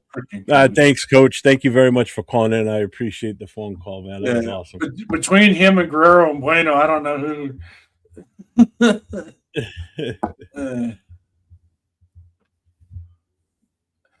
Money Chuck. I don't have a problem with Money Chuck. I don't care. No, Money Chuck. I like Money Chuck. I'll tell you what, he sticks by his guns. He doesn't sway at all. Not one bit. Well, I'm sure he gets and his home. sometimes. Good. That one night he came on, I was able to kind of talk him off the ledge a little bit on his That's right. I figured we had him on. He was in studio one night too. That's right. Yeah. Let me see, Coach. If you're back in the chat, there's one thing I do want to say while you're on the phone, but I didn't get a chance to. When you talked about buying out the tickets and everything, you got to remember too. The problem is a lot of the fans are getting their tickets from season ticket holders that are selling their tickets, whether they're selling them, through the proper channels, or they sell them to a friend of theirs that say, a Chiefs fan and they want to go to the Raiders Chiefs game because they live in Vegas or they're flying in for that weekend for whatever. So you got to remember, it's also the season ticket holders that are doing a lot of this damage and selling their tickets. Plus don't forget, a lot of these hotels and casinos have blocks of tickets that they buy up and they just give them away as comp to people out of town, gamblers, whatever. So being in Vegas is it's one of the toughest things, to be honest with you. Like, it would be the same situation if the team was in Atlantic City or in Reno, wherever there's a heavy gambling presence. I think you're going to be affected by, but it's a fact that Vegas is such a destination that it's easy for people to just travel out to Vegas let's go to Vegas for the weekend. Hey, while we're here, let's catch a Raiders game. Boom. They're not a fan of the Raiders. They just want to go see an NFL game. So that's a tough ask, and it's not going to be easy. Again, the only way that's going to happen is we consistently win. I mean, do you agree, Jason? Or yeah, well, that goes for any organization because other teams have the same issue. We're not the only ones that suffer that in our stadium. Other teams suffer that as well. No, but I think it's just where we're located is the thing. Yes. Well, yeah, you're absolutely right. It is a destination, and some people, when they get their season, Cleveland Browns fans, they get their season tickets or they get the schedule and they go, oh, we're playing in Vegas in September, so they'll go online, they'll get their tickets online through the ticket exchange, and they're going to make a weekend vacation type situation out of it. But we can reduce that by winning. So it was happening in Oakland towards the end, where when we played certain teams like Pittsburgh, Dallas, and stuff like that, they were filling our stadium up there too, and it was kind of embarrassing. But it's our fault. It's our team's fault. The only solution to that is win. Just win. Yeah. Scramble Cat. Yeah, the phone number's there. Anybody can call in. it's kind of a Raiders show tonight. But if you're a Raiders fan, by all means, go for it, man. If you're not a Raiders fan, the perfect show for you is on Friday nights. I host a No Huddle, which is open to all fans of all 32 NFL teams. So, but if you want to call in, go for it, man. The phone number's there. I'm not stopping you. You can call in. I'm fine with that. Even if you are a fan of another team, I don't care. Love to hear other teams' And fans' perspectives. For tonight's show, this is the introductory. Me and Jeff had talked about collaborating, just doing an us show, just me and him, and then I thought, well, he went to start the show. I go, hey, remember we talked about doing a show together? So it kind of just and hey, maybe we can be the milk and honey and the Chugs and Mitchell Rents of real Raider content. I'll be Chugs. Oh, you know, I was sure as hell wasn't going to be. I don't even want you to be Chugs. I want nothing to do with that. You know what I'm talking about. You're saying this kid's name so much in the chat. Please stop, for the love of God. You know, if you click your heels and say it 3 times, he's bound to pop up. They've already said it like 20 times. Yeah, no. I think we're missing. I think we're missing that little twerp. I'm not. I'm not either. No, not at all. Yeah. Winning cures. Yeah, winning cures herpes. Oh. Winning cures herpes. Bueno, is your refrigerator going to call in tonight? I'm still waiting for Eric. Or Rosetown. Anybody but Navman. I've already heard him 3 times. I love Navman, but Navman. Swear to God, he's going to fucking call me right now. I can see it.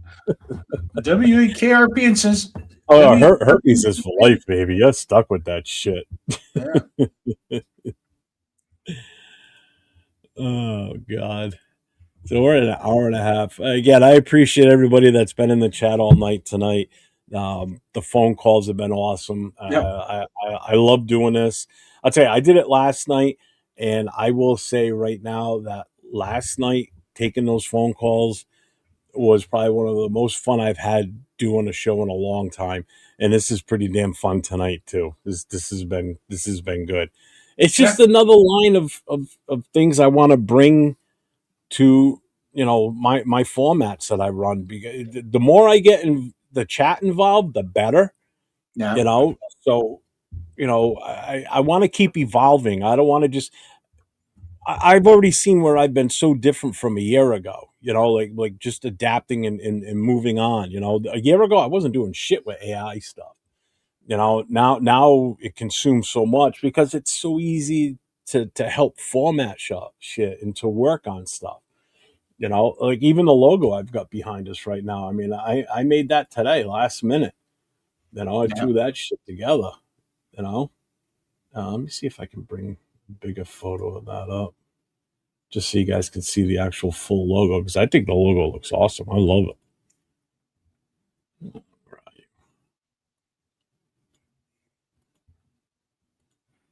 Yeah, let me do this. Pop that up in a second. I mean, feel free to run the chat, Jason, if you want. Well, I'm just in here watching the chat, and I noticed the conversation about Greg Olson. And we always had that saying, "Once a Raider, always a Raider." But there's just some people you got to go, whoa, relax. You're taking it a little too serious. Him and Tom Cable's coached with us in 3 different regimes. He's another one. Rob Ryan is another one that seems like he keeps coming back. I'm like, there's Rob Ryan. It's like he didn't even leave. Well, I mean, the good thing is Olson's gone, so we don't have to worry about that anymore. Yeah. I was just looking at the Raiders website. They still have Leonard as a run game coordinator, defensive line. They haven't upgraded him yet. That they won't update. You're looking at the coaches on the Raiders website. Yeah. Yeah. So they probably won't update that until all the coaches are in place. Because it's kind of pointless to just add one, subtract one. So Once they get all the coaches in place, they can hit Control Alt Delete, start over, and fill it all back in. Do they have Kubiak listed as the head coach yet on the website? Oh, I know yeah. they have the press release. Yep. So Yep, well, he's in there. yeah. So but, this is who's on the coach staff right now. So you got Kubiak's there.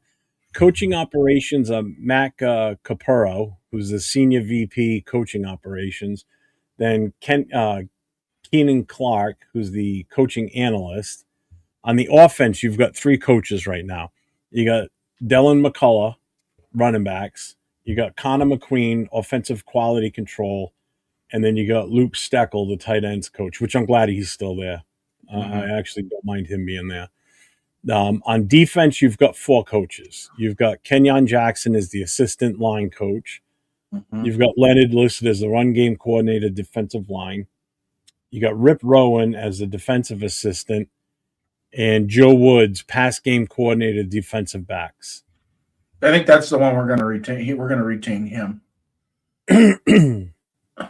So, well, he is still listed there. Yeah, he's got 21 years of coaching experience. Holy shit! Yeah, he joined us last year, bringing him with 30. He's got 33. Wow. So Joe Woods joins the Raiders in 2025 as the pass game coordinator, defensive backs coach, bringing with him 33 years of coaching experience, including 21 years of coaching in the NFL ranks. No. Woods enters this is his second time with the Raiders, actually, after spending the 2014 season in Oakland as the D-backs coach. This time he joins the Silver and Black after spending the last 2 seasons with the New Orleans Saints. That's probably why he's going to stay here. He's already going to be familiar with Kubiak. Over his 2 seasons in New Orleans, Woods' defense is ranked 9th in the NFL in 3rd down conversion percentage and 4th in the league in 4th down conversion. Huh? All right. No. He's like that nugget you can't flush down. What's up, AVG? I don't like the DC. That guy was a part of some BS. Maybe Max has more say than we care to admit. I doubt that was the reason that we hired him as the DC because of Max. I don't want to think that's the reason. I don't want to either, but by golly, if that pops up later on down the road, I'm going to be furious. Oh, you know it's going to come out at some point. That's a given. 100% guaranteed. If it comes out. No. But there, like I said earlier, there's a lot of people in the NFL that know that Robbie Leonard has cut his chops and has earned his bones and is in a position to be a defensive coordinator.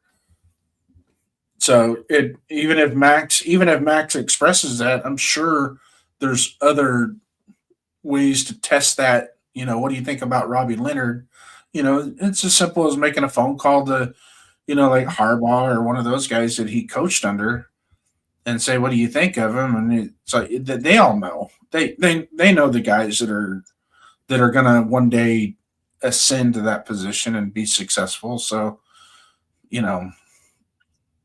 we'll take it for what it's worth. Hopefully that doesn't come out, and that's the only reason why we kept him, was just to keep Max happy.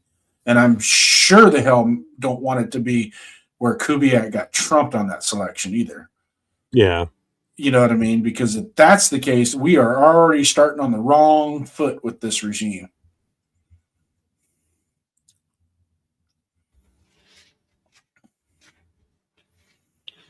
Again, phone lines are open 401-830-9189.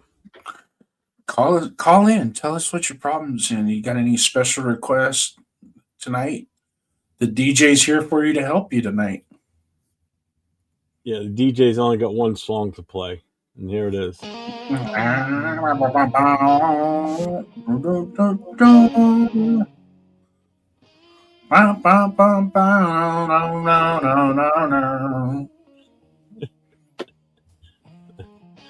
the only song I got in this studio right now. On this television. Yeah. Do you want me to put some media assets together for you, Skipper, or no? If you want, see what we can throw in there. I mean, I got a bunch of shit I needed to throw in here. I just didn't do it today. Yeah. I Well, love it. we spent an hour before your kid showed Yeah, up, I know. and it was. I think I'm gonna look into it a little bit more. It might be something on my end to correct that as well. When it comes to the Google Voice, What's up, Savage? What is up, my guy? Savage. What's Hey, up? Hey, everybody that's in the chat on Wednesday nights, it starts at 7 p.m. Right, Savage? 7 p.m. Eastern time. It's called the Cage Match. mhm. It's Raider Savage and a gentleman named Asylum. You'll Big love it. sense guy. You guys need to go and watch that show. They're Yeah, on for about 2 hours or so. They finish just in time for Raider Connection. So you can go from one show to the next.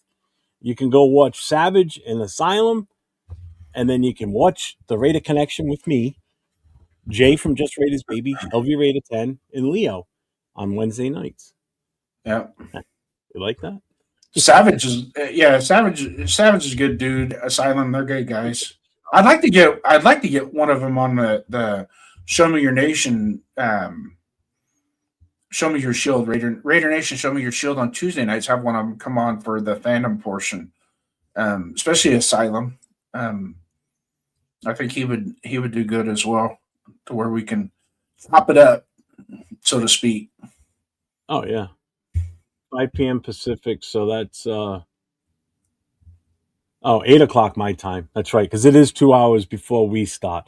So yeah, 8 o'clock my time. So 8 o'clock Eastern, 5 o'clock Pacific. The Cage Match. Make sure you guys get over to that because it's a great show. So Savage, is this a song you were worried about?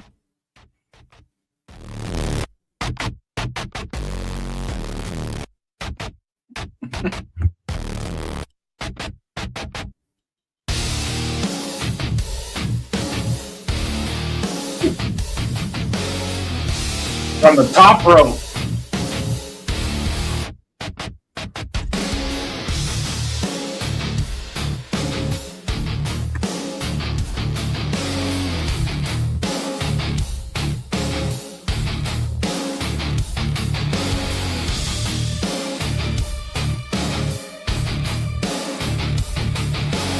Just a reminder, Savage, while you're in here. I appreciate you being in here. That looks like a garter belt, not a championship belt.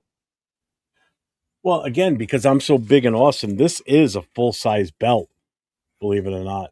Yeah. Can you even wrap that around your forehead? I can wear it around my neck like a giant dog collar. It's even even got their sponsor, Dubby, right there. See? Dubby. Think of Dubs, think of Dubby.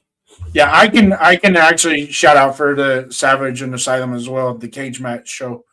You definitely got to go watch their show. It is great fun, and especially when Asylum gets going. Woo, man, old school, getting after it, man. It's a lot of fun. Their little oh my god, what the hell, Asylum Burgundy or whatever. Oh yeah, that whole show, it's just great entertainment, man.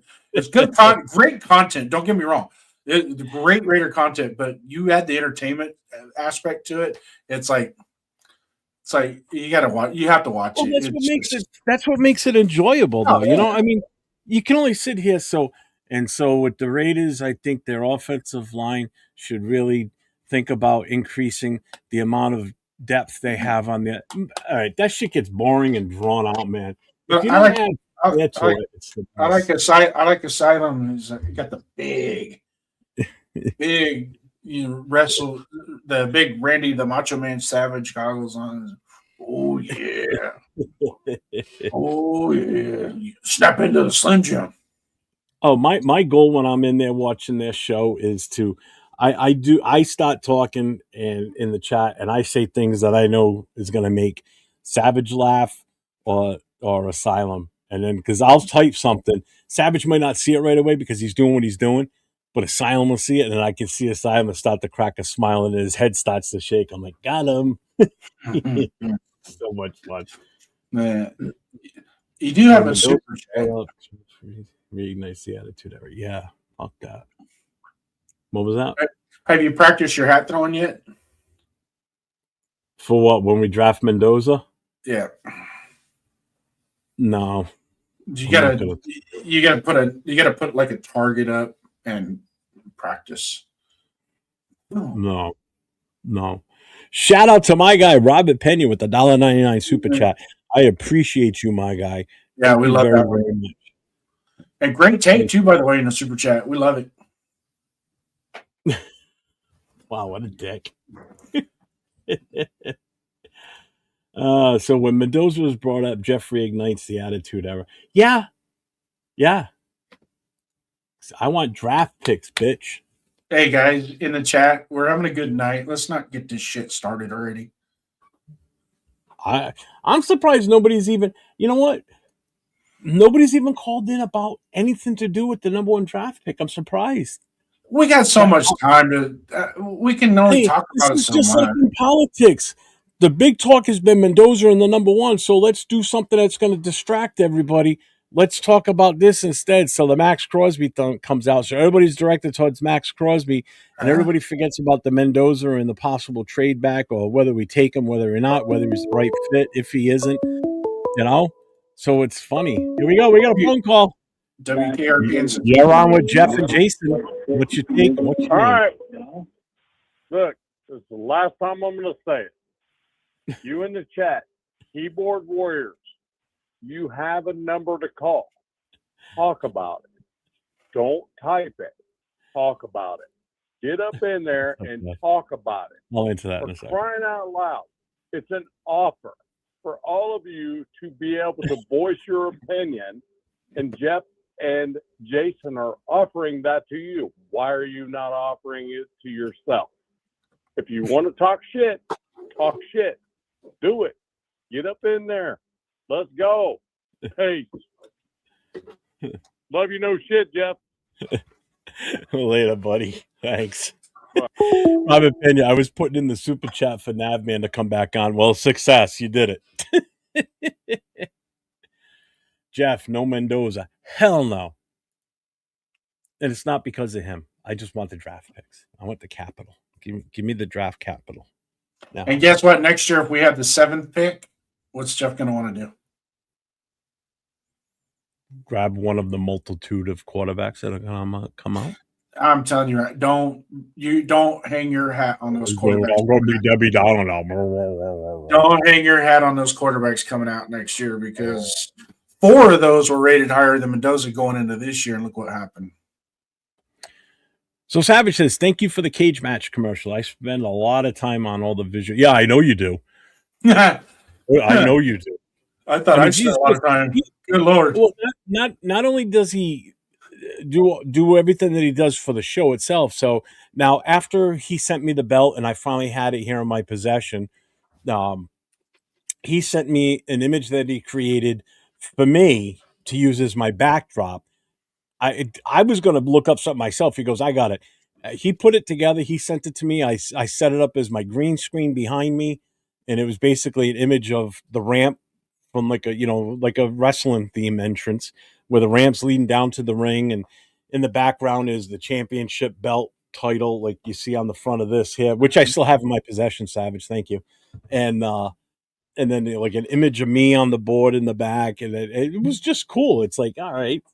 So he said, I got that. I said, all right, fine. I'll come up with a song. So I made the song, sent it to him, and he put the whole package thing together. So when it was ready for me to come on, I had everything set up. My camera was running. I stood off to the side where you couldn't see me, but the green screen was on. So as soon as the music hit, it flipped to my camera. So you saw the whole cage match thing and everything in my background. And then I just came walking into the camera view and just started my whole spiel. It was fun, man. I had a blast doing that. Yeah. That was a ton of fun that night. And I got the riff in an asylum, so that was fun too. Yeah. 7th pick, Jeff will say, take another lineman. Yeah. You should listen. Okay. There's a few things you should do in every single freaking draft in the NFL. I'm sorry. If you think I'm wrong, then call me out on it.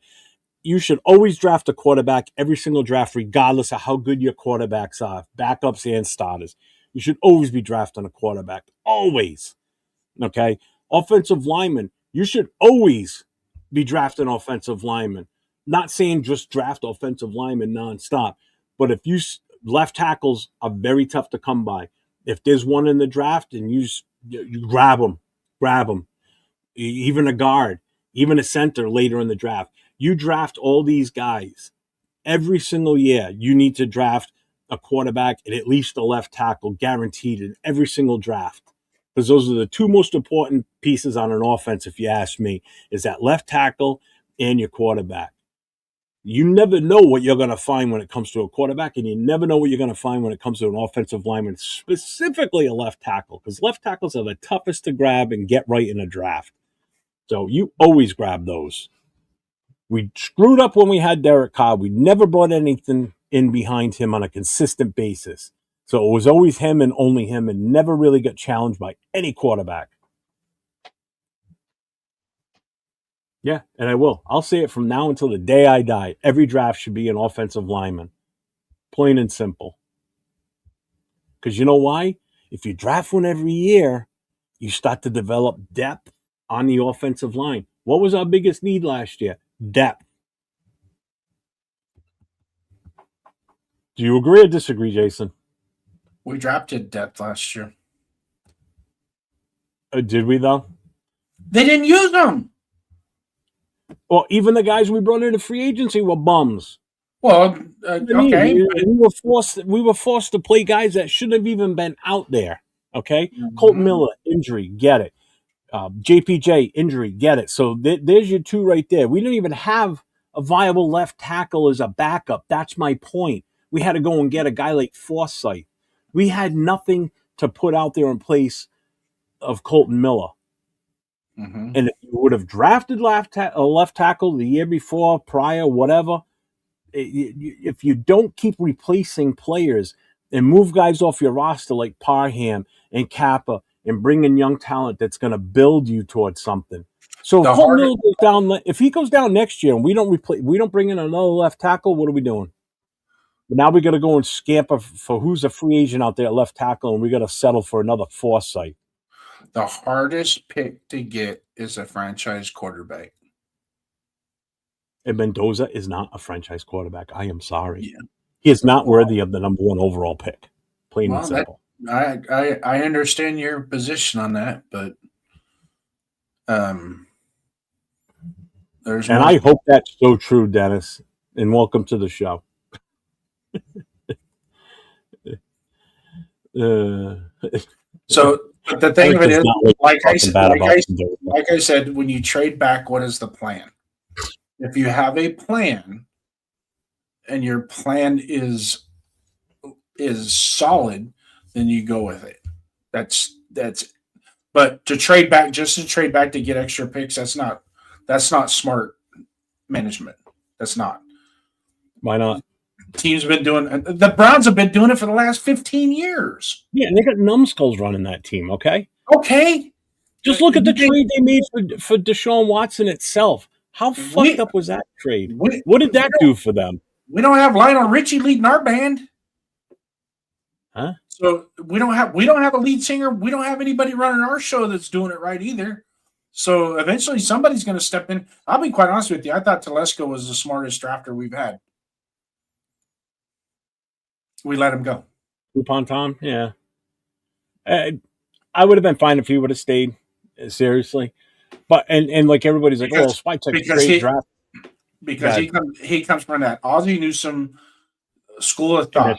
You don't trade. He's been a GM for so long too. You don't trade up more than 5 spots because then you're reaching. You don't trade back more than 5 spots because you're passing up talent that can help your team. We didn't. We didn't add that. And I understand people have their druthers about Mendoza. That's fine. That have your druthers, but I and a lot of people that I've conversed with and whatnot, we've seen it. I mean, I hate to say it. I mean, it's just there's some things in that kid that okay, he doesn't have the greatest arm. All right, well, okay. But there are so many other factors built into that kid that will improve our team immensely. It's a no-brainer. It's a no-brainer. And no, we didn't add depth. When the guys you draft for depth end up being your starters, that's not depth. That's a starter because your team is that bad and you don't have the proper backups. Okay. First of all, Rodgers should have been a starter a long time earlier in the season. He should have been in by week 4. By week 4, he should have been in. Yep. And I had initially said that he'd be starting at least a week before the bye week or the week right after the bye week. He would have come out of the bye week as a starter. And it still wasn't until a few more games after that where he was finally the starter. He should have been starting a long time ago. So that's not drafting depth. That's drafting with the intent that guy's going to be a starter. But the coaches were so inept and so dumb and so stupid that they didn't do right by that kid. When you start drafting at 100 and beyond, so we took those two 98 and 99 in the draft. Okay, so right about 100 at the 100. Jeff, I'll answer that. When you start to get to 100 and back, now you're adding depth. So they're just on the cusp. Good. Hello, you're on the line with Jeff and Jason. What's your name? Okay, goodbye. Go ahead, Jason. So, anyways, everybody's draft board is based off of numbers, not rounds. Okay. See you, Robert. And they put a number on a player based on where they're going to fall in the draft. They're going to put, because we see it now. We got 1 through 50, 1 through 100, 2 through 50, 2 through 100. So they put numbers on. That's how they set their draft board. And when you start moving around, then you're skipping over a lot of your guys that have a higher number.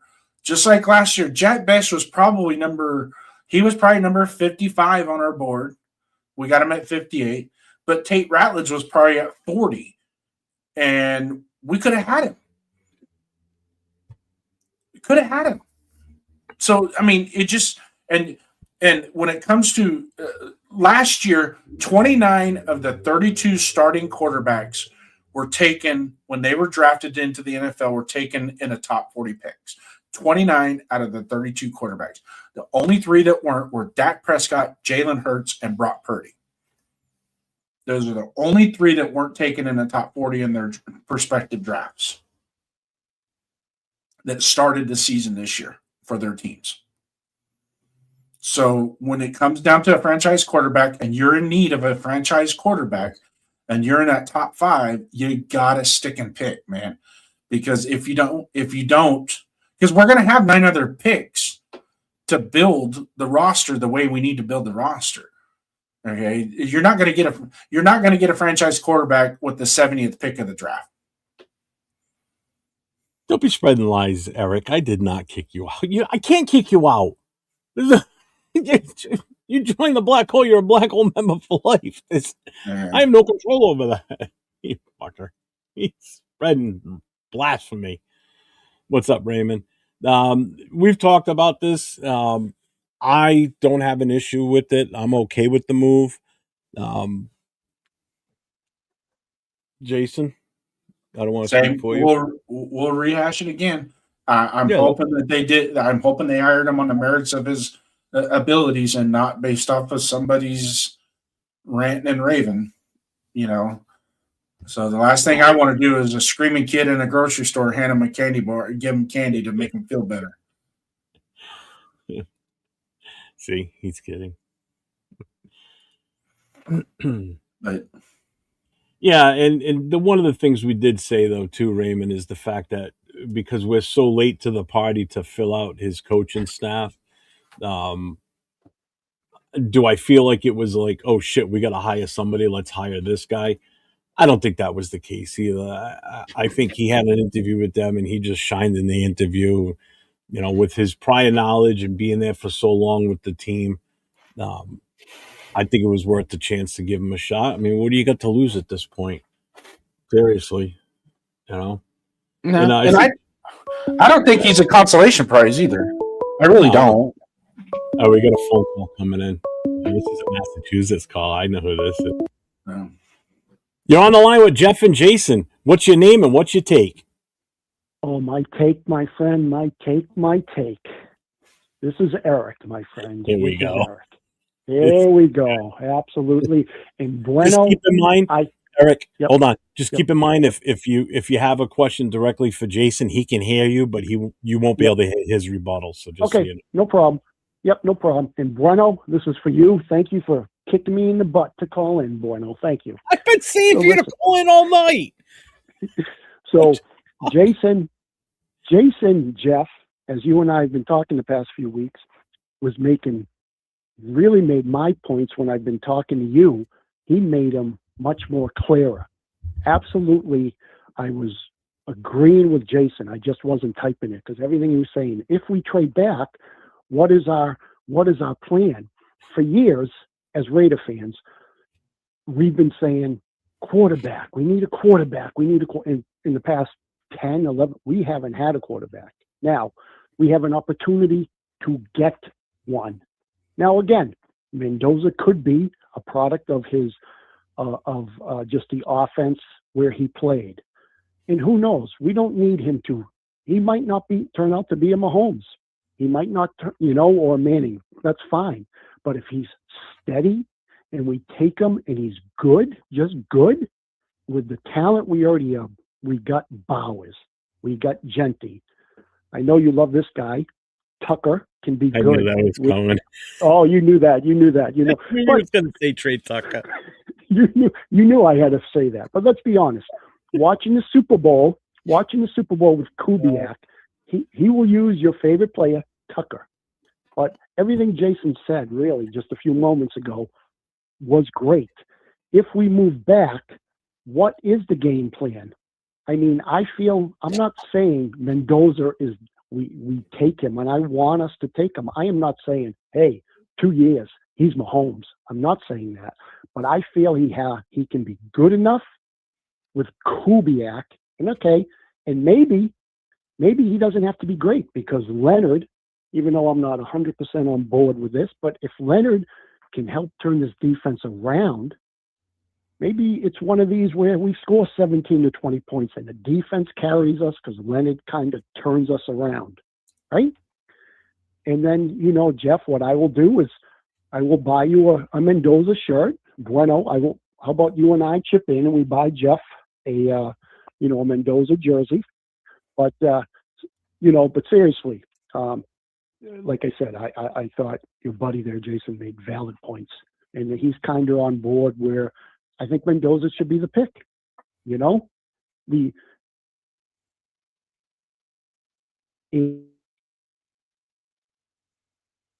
maybe real quickly, and then I'll let someone else call in. If we were to trade Max, which again, like everybody's been saying in the chat, and I agree with this, I hope Leonard was not hired to be like, okay, Maxie, now you will stay, because I'm with you. I love Max. I do. But I agree with that 100%. I hope that's not the case. So I think Jason agrees with that too. And I love Max. I would love him to stay, but I'm not tied to him. If he goes to another team, I will still love Max Crosby. I will, because the guy plays the game like you're supposed to. He does not, since we've had him for 8 years, we've gotten blown out or we lose more games than we win. But the guy plays to the very last play. Exactly. And the point is, if we were to trade him, Hey, Jeff, pause him real quick. seeing I'm some going to ask you a reports, if question. some teams traded for him, I'm just saying the Patriots have been thrown out there. The Eagles have been thrown out there. We could get we'd get their first round pick and stuff, but we would want a player who we could plug in. But anyway, right, Eric, I'll hang up. No, hang on 1 second. Jason wants me to ask you something. Go ahead, Jason. Oh, yep. Do you think if we let Max go, and this is my opinion, he has played himself and built himself into the mold of Charles Woodson and what he means to our franchise? It's okay to let them go and play in another sandbox, but they're always welcome back in our sandbox. Do you agree? Okay. All right. So what he's asking, he's asking you, Eric, is Max Crosby on the same level of rate of history, basically, as Woodson, meaning Woodson left but came back to the team and was loved when he came back, even more, because he came back? So do you think if Max leaves now, Mm-hmm. and Mhm. say towards the tail end of his career comes back to us, do you think he would Mhm. still be wanted and respected in the same light that Woodson was? Did I get that right, Jason? Yes, yes. First of all, yeah, told you that's a good question because when I've talked to you, Jeff, that's never come up. My opinion, since he's asking me, Yeah, go ahead. 'Cause for I'll give me, my take. for me, I think so because this isn't if tomorrow we traded Max because all the media outlets, all fans can agree it's not Max putting this out there. It's just hype, right? It's just reporters just putting this up. But just say the Raiders did him, just felt, hey, we're going to trade you. Well, it's. I do think if he came back, yeah, because fans understand. There are a lot of Raider fans, Jeff. Lots of Raider fans who say Max, he deserves maybe to go to a team and maybe win but I think he would be. Just to answer, I think he would be, yes. If he came, fans would be like, hey, because look at how many Raider fans say this about Khalil Mack in the past few years. Yeah, let's bring him back. Let's bring him back. We need, fans like Khalil, so, but I mean, again, that's just my opinion. I think he would be, yes. Mm-hmm. So, I would be. And again, and I'll end with this. The only reason the Leonard thing, I have to accept it is, look, you're right. We were behind the 8 ball. Other defensive coordinators have been signed. We probably would have brought in Schwartz, but I know he was signed on Cleveland, so how are we going to get him? It wasn't going to happen. But my only question is, being a D-line coach, as I already put in the chat earlier, being a D-line coach and now stepping up to a DC where you're scheming really, an entire defense, I feel is a little bit different. We don't know what type of scheme he's going to have. Is he going to blitz more? Is he not going to blitz? Is he going to play man-to-man? At least Schwartz had had like a resume. But, hey, I will just end with this. Leonard's a Raider. I just want him to turn this team around. Breno, I love you. You tell Jason he's a good sidekick. Jeff, Thank you. I will get you a Mendoza jersey. Even if you can't wear it, you can hang it up on your wall in your studio. Can you see the screen right now, Eric? Can you see me on the screen? I can see it, yes. That's where the jersey would go. Mm-hmm. Up in flames. Well, that's disappointing. Well, then I'll have to get another one. So in other words, don't waste your money. Oh, no. Look, you already know. You want to send me an AOC 12 jersey? Go for it. No, I'm not. No, that's AOC.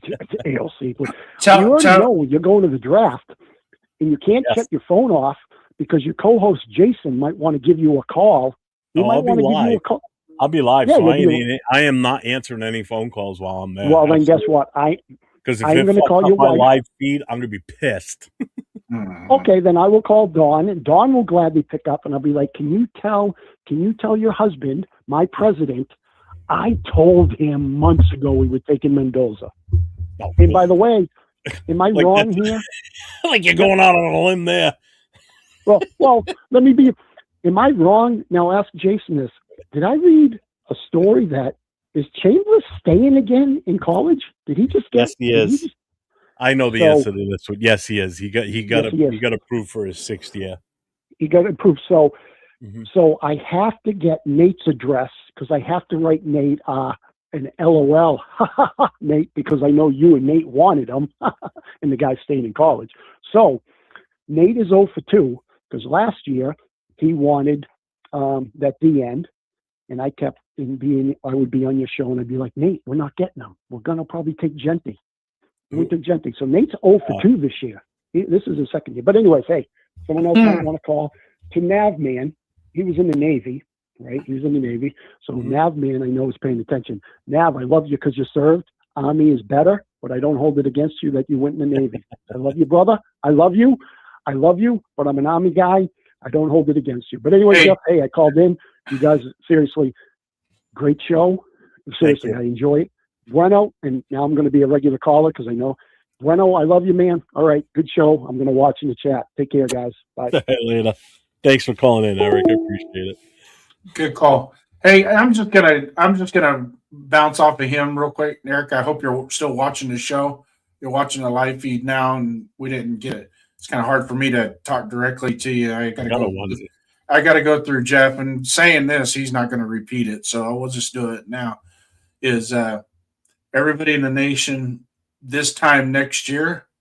Jeff will be buying a number 15 Raiders jersey on his own. Hell no.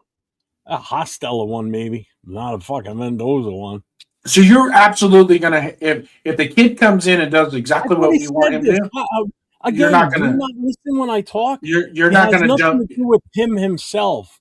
Okay. It's not him. It's what the value of that number one pick brings to this organization that is Uh-huh. so void of talent to move this into a positive direction going forward. Has Mhm. nothing to do with his ability to play the position. Has everything to do with building this team to the future, not taking a shot with this kid. Because again, if it doesn't work out, what a wasted pick. Seriously. And yes, I know if we pick someone else at number one, and it could also not work out in our favor. But there's a lot less risk in You know taking, what? say, You know what would yeah. suck even worse is if we trade back, got 2 and 16, and with the 2 and 16, those two guys suck worse than Tyree Wilson. That will hurt worse than if we just stick and pick, and then we get what we get. Here's the thing. And I'm first just of all, I am not buying. I never buy. Listen, you're never going to see a fat ass like me wearing a quarterback jersey, a running back jersey, or a wide receiver jersey. You're I'm going to wearing see me wearing legends. anything from a tight end's number to an offensive lineman or defensive lineman, possibly also a linebacker. Other than that, that's it. If it's too far outside the trenches, I'm not wearing it because I learned not I for learned a nothing. lot. How goofy would I look walking around wearing a freaking or Ashton Genty jersey?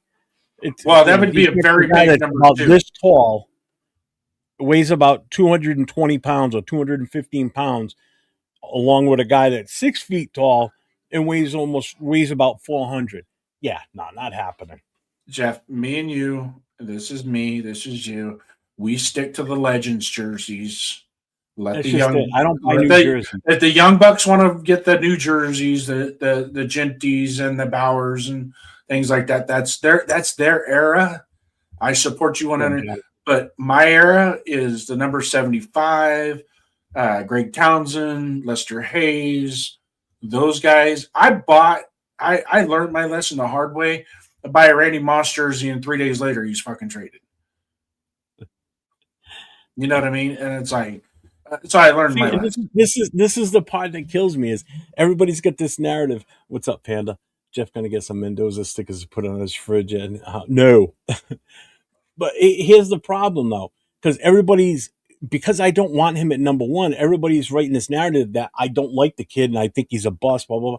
That's not what I'm saying. I'm saying that I don't think he's the overall number one value at the number one pick, and we could do so much more damage in the draft if we were to trade back out of it. That's all. And I'm not the only one that says it. But why is it when I say it, everybody gives me shit? 805 says it all the time, and I don't see 805, people giving him shit. 805 has changed his tune. Since when? Since, He just did a show the other day and was saying it. Yeah, and I watched him, and he's come to realize that there's some other things that he's seen that is a little bit different than what the perspective he put out there the first go round.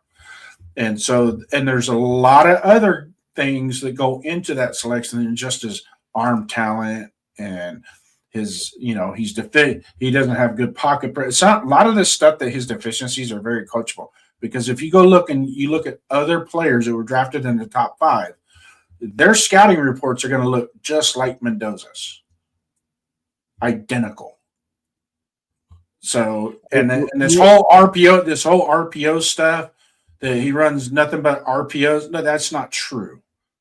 Okay, he ran a lot of pro style as well, and he ran Spider 2 wide banana against Wisconsin for a touchdown. All right, Chewy. Fuck what anybody else says. Have your own. I have my own opinion, but it happens to be kind of the same. But see, here's the. Stop for a second. Let me have my moment. Okay, 805 would break down why he doesn't think he was that. I don't break it down like that. I'm thinking of it just long term for the team and what we bring in for talent versus going for a quarterback with that number one pick. That probably won't even start this year. So how is that value overall with the number one overall pick? And first of all, you're going to draft a quarterback. His expectation by being the number one pick overall in the draft is up here. Okay. Well, what happens when he plays down this level? People are going to have a fucking fit. You know, people are going to turn on him in a hot beat if that's the case. When you could have so many other different players that builds towards the future, or that you got to remember, we're at a pivotal point with this organization. We got a brand new head coach. At the same time, we've never had this happen before where we needed a brand new head coach. We have the number one overall draft pick at the same time as also having a brand new head coach coming in. Okay. You've got a second year GM. Okay. You got an owner that's a former football player, the greatest of all in his position, as much as that hurts me to say. Okay. So we're at a pivotal point. We are at the point now where there's going to be no stones left unturned when it comes to vetting these players, vetting coaches, and moving this team forward in the proper progression.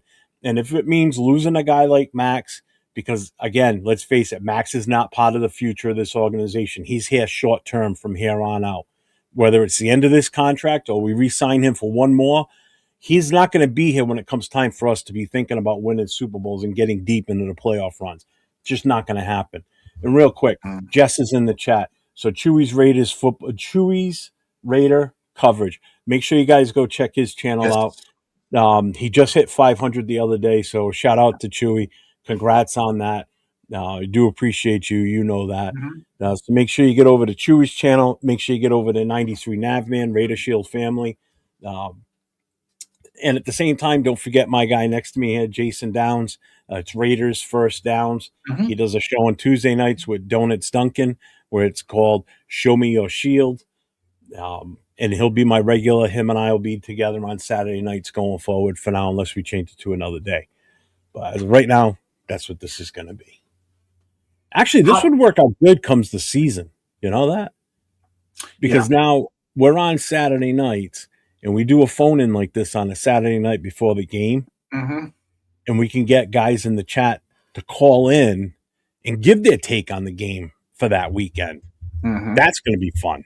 Because you're going to have some great takes. You're going to have some great conversations once we're deep into the, once we get into the season start. And even during training camp, free agency.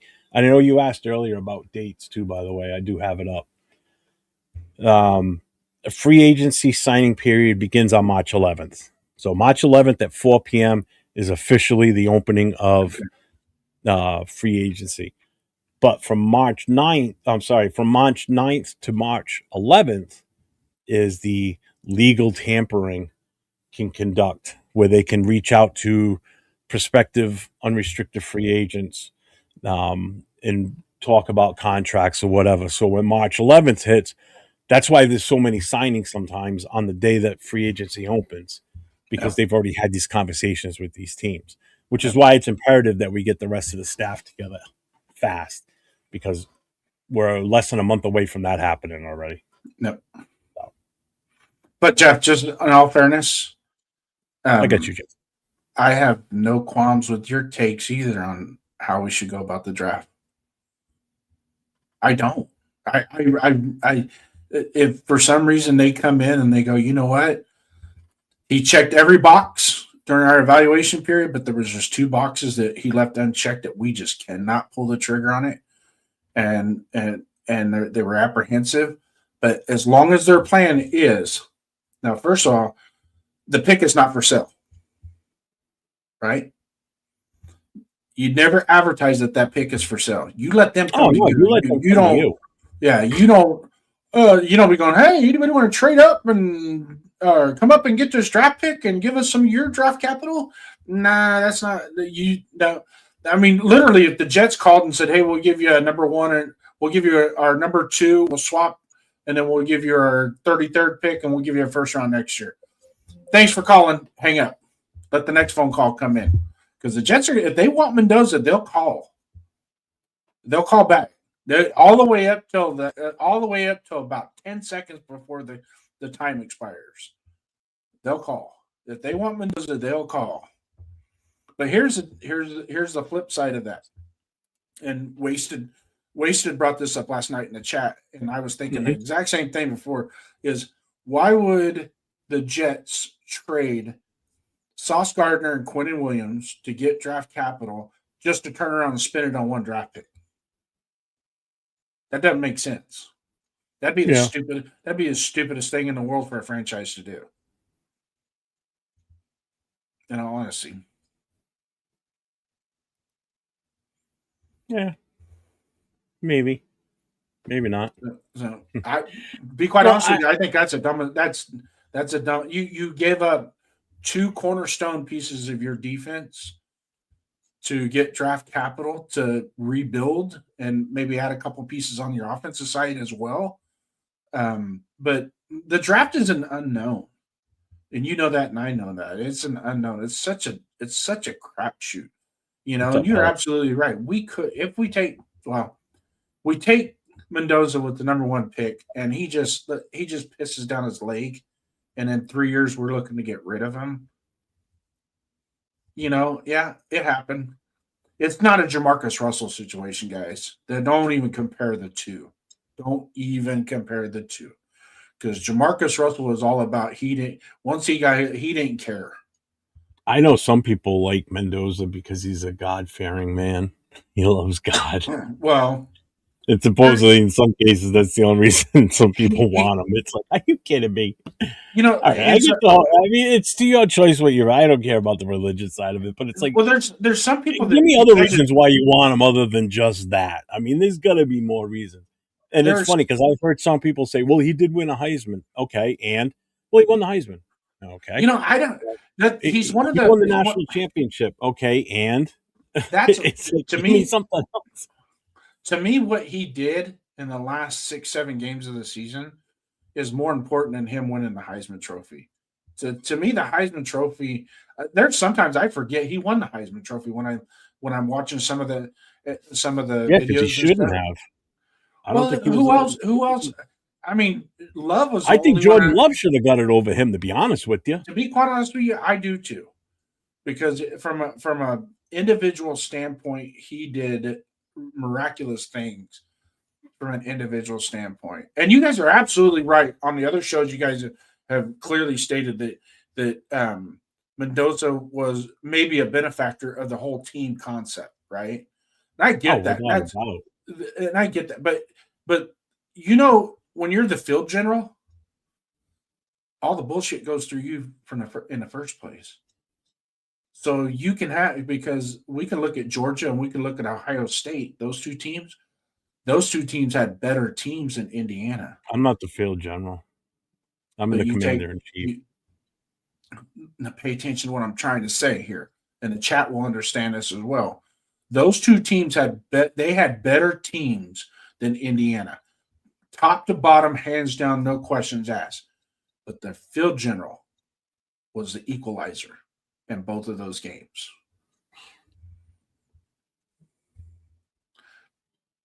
He might not have put up all the beautiful stats and all that.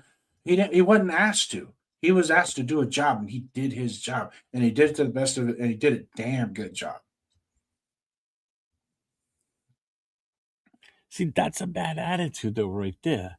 At least we tried if Mendoza doesn't work out. Okay, well, everybody's high on CJ Stroud. How's that working out? Answer the phone call. You're on with Jeff and Jason. What's your name and what's your take? Yeah, I'm George. So pretty much the Raiders, they've sucked all my life. I was maybe in elementary when the whole Tom Brady, that I guess they were good at those years, but I hardly remember. Then they were good like some other years when the quarterback got hurt. So I'm just a traumatized Raider fan. If they have the number 1 pick, I'm pretty sure somehow, some way they're going to screw it up. Now, having said that, there is no way they can take this kid, Mendoza, if they have the number 1 kid. Who else are they going to take? Are they going to trade it? It's not like they got some genius GM. We know their front office is a mess. It's not like they're going to create this defensively good team and have some picks out of nowhere. They have to roll the dice. And right now, he is the safest bet. Sure, he could suck, but then what about if he does it? And we're always going to look back at that and regret it. So right now, that's the only way, and then figure it out to all the other positions with all the other players they have. Well, I like your line that the take you just said about we'll always look back and regret it. We end up doing that all the time. As it is. We look at. That's what I'm I mean, saying. just look at last year's draft. How many of us regretted us taking Jack Betch? A lot of us. How many to this day still regret taking Tyree Wilson? A lot of us, especially when you watch the Super Bowl this past week and you see the likes of Gonzalez out there and do what he did on the losing team, how good he played out there. And that's a guy we could have had. So yeah, I get your take. I definitely But I understand. but I feel like those guys you could find players like that, but it's really hard to find a good quarterback. Or even an average quarterback. Like It's the like most Sam difficult Darnold. position I don't think he's a great quarterback. Nobody will put him in the top 5. But at least he's good enough, and the Raiders don't even have that. No, and I agree. Like Jason just said, I know you can't hear him.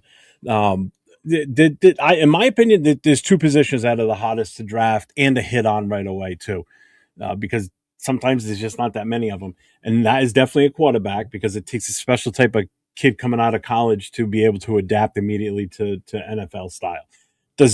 Do I think Mendoza can do it? Yeah, I do. I don't dispute the kid's talent. Okay. And the other one is left tackle. That's another one that's extremely tough to come by coming out of college. You've got some good ones lately that have come out. Sometimes look at Colton Miller. As good as he has been, when he came out in his first year, his rookie year, was not a good year. He looked horrible, but he grew into that position. You know, I trust me. If we draft Mendoza, I'm behind him 100%. I want to see him succeed because if he succeeds, the team succeeds. I'm happy. Everybody around us is happy because we're winning games. Look, man, I'm so traumatized. I'm such a traumatized fan that last year I wanted them to freaking to pick that Sanders kid. I can't pronounce his first name. Whatever. The Sanders. Yeah, I just wanted something to look forward to. And right now it's like at least give me something to look forward to. That's all I want. Forget going to the playoffs. I just want something to get excited about. That's how traumatized I am. No, and I get it. We all are. I mean, Jason and I. Look at us. At our age. I mean, the last time we saw the Raiders win a Super Bowl was 40 years ago. It goes all the way back to 1984. That's a long. But I mean, you guys had a good run though in the early 2000s when they were good, right? Yeah. I mean, yeah, we were good, but yeah, we got to the Super Bowl, but we got destroyed.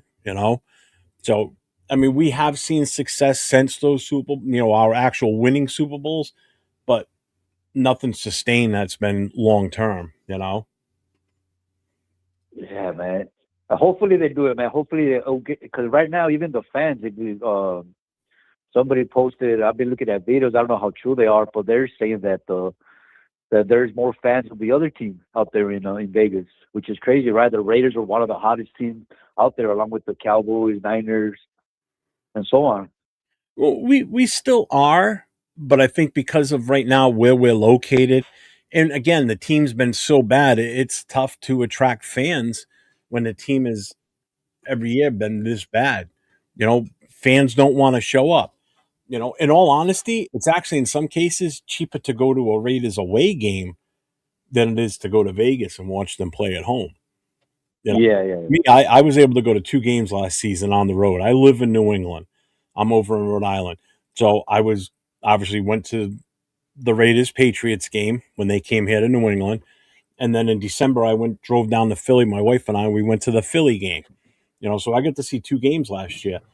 And either way, they were both still cheaper combined were cheaper for me to do than flying out to Vegas to watch them play at home. At least I got to see but last year, so I'm good. Yeah. But thanks a lot. Like I said, man, just take that kid just to give us some excitement, then figure it out the rest of the draft. Do your magic somehow, some way. But Yeah. that's my take, guys. Have a good one. Great show. All right, man. I appreciate you Good call. calling in, man. Thanks. Good Good call. call. Hey, I brought up Chewy's take here, and kind of in that same ballpark. And I'm going to throw a little.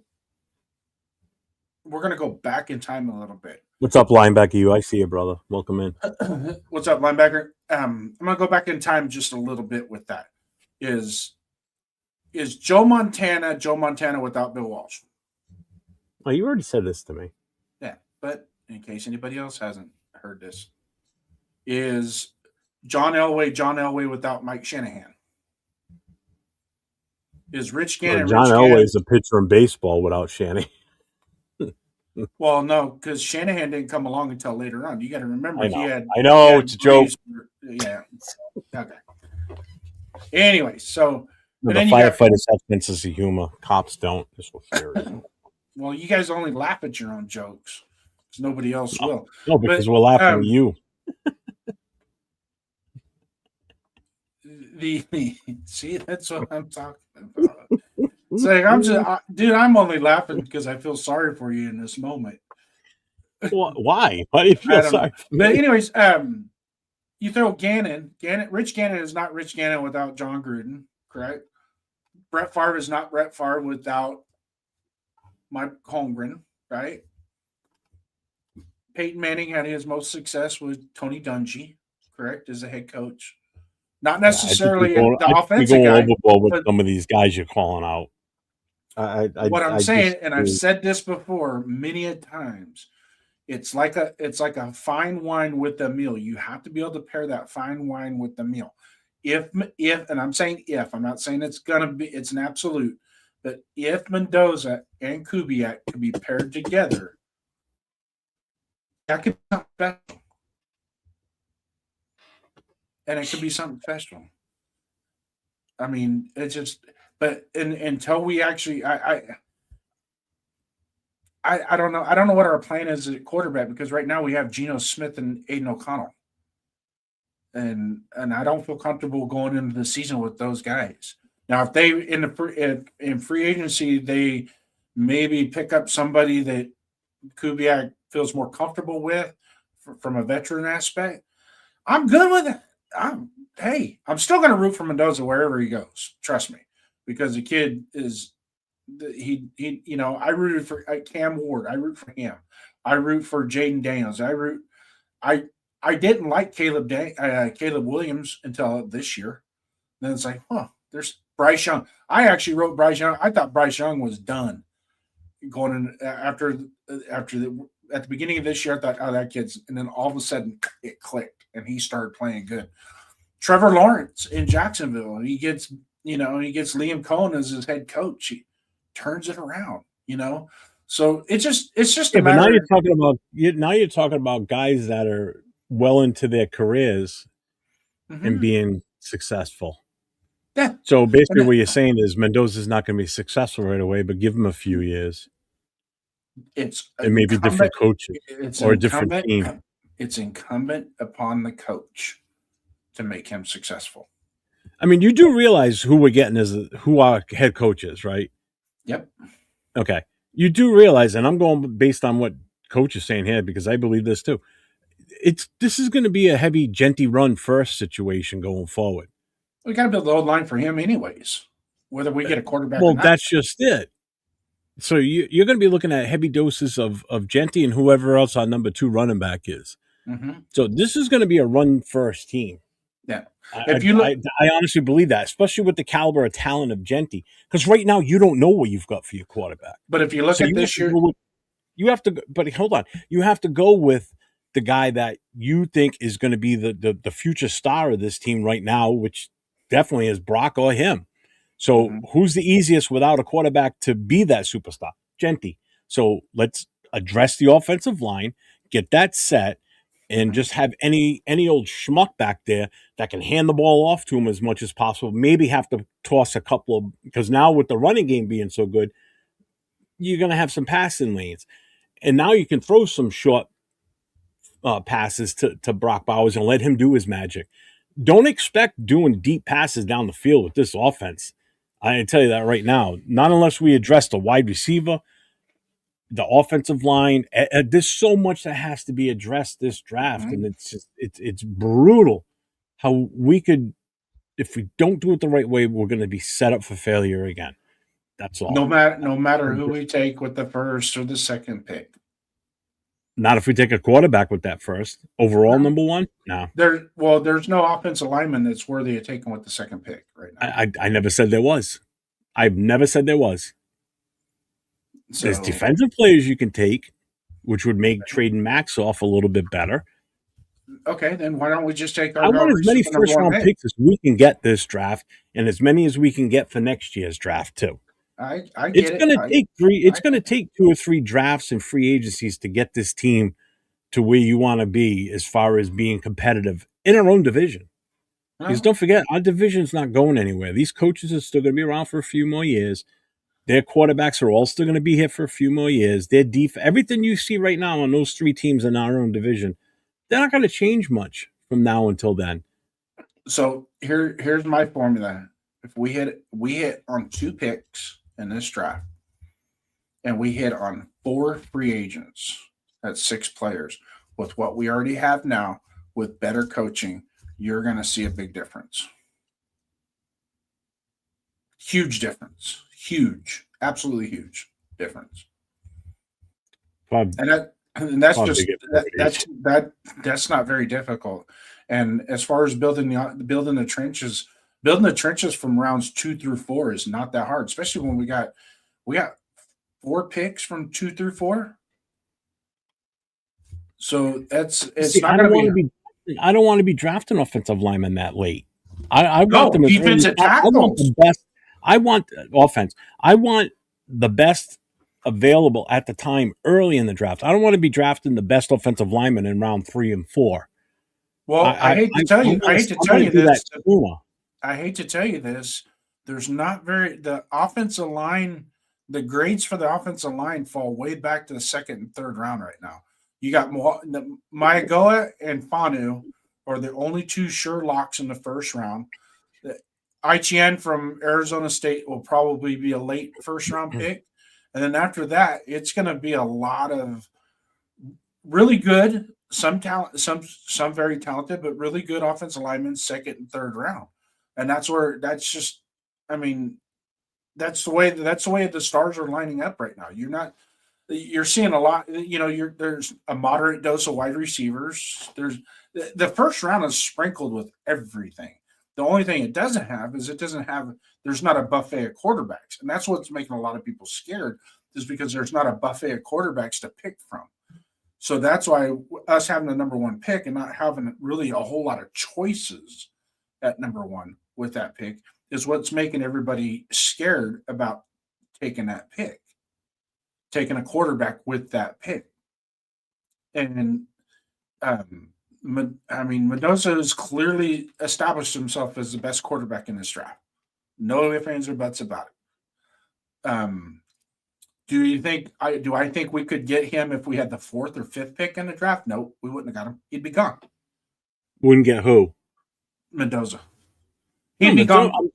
Mendoza will go to the Jets. If we pass on him, Mendoza will go to the Jets. And if the Jets don't take him, I'll tell you why the Jets take him. You got to remember, Aaron Glenn is fighting for his life because he ain't going to be around much longer if he doesn't get a QB that's going to be able to do it. That's why I think the Jets would go all in on getting him. And if we keep our mouths shut and say that we're offering it, wow, was somebody? What the hell? 12:30. Oh, he must have just hung up.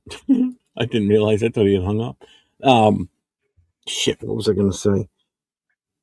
Yeah, if we don't put it out there that we're willing to trade and we just say that we're taking Mendoza with number 1 and that's the rumor that gets spread around, that makes that pick even more valuable because they know that we're definitely going to go for that.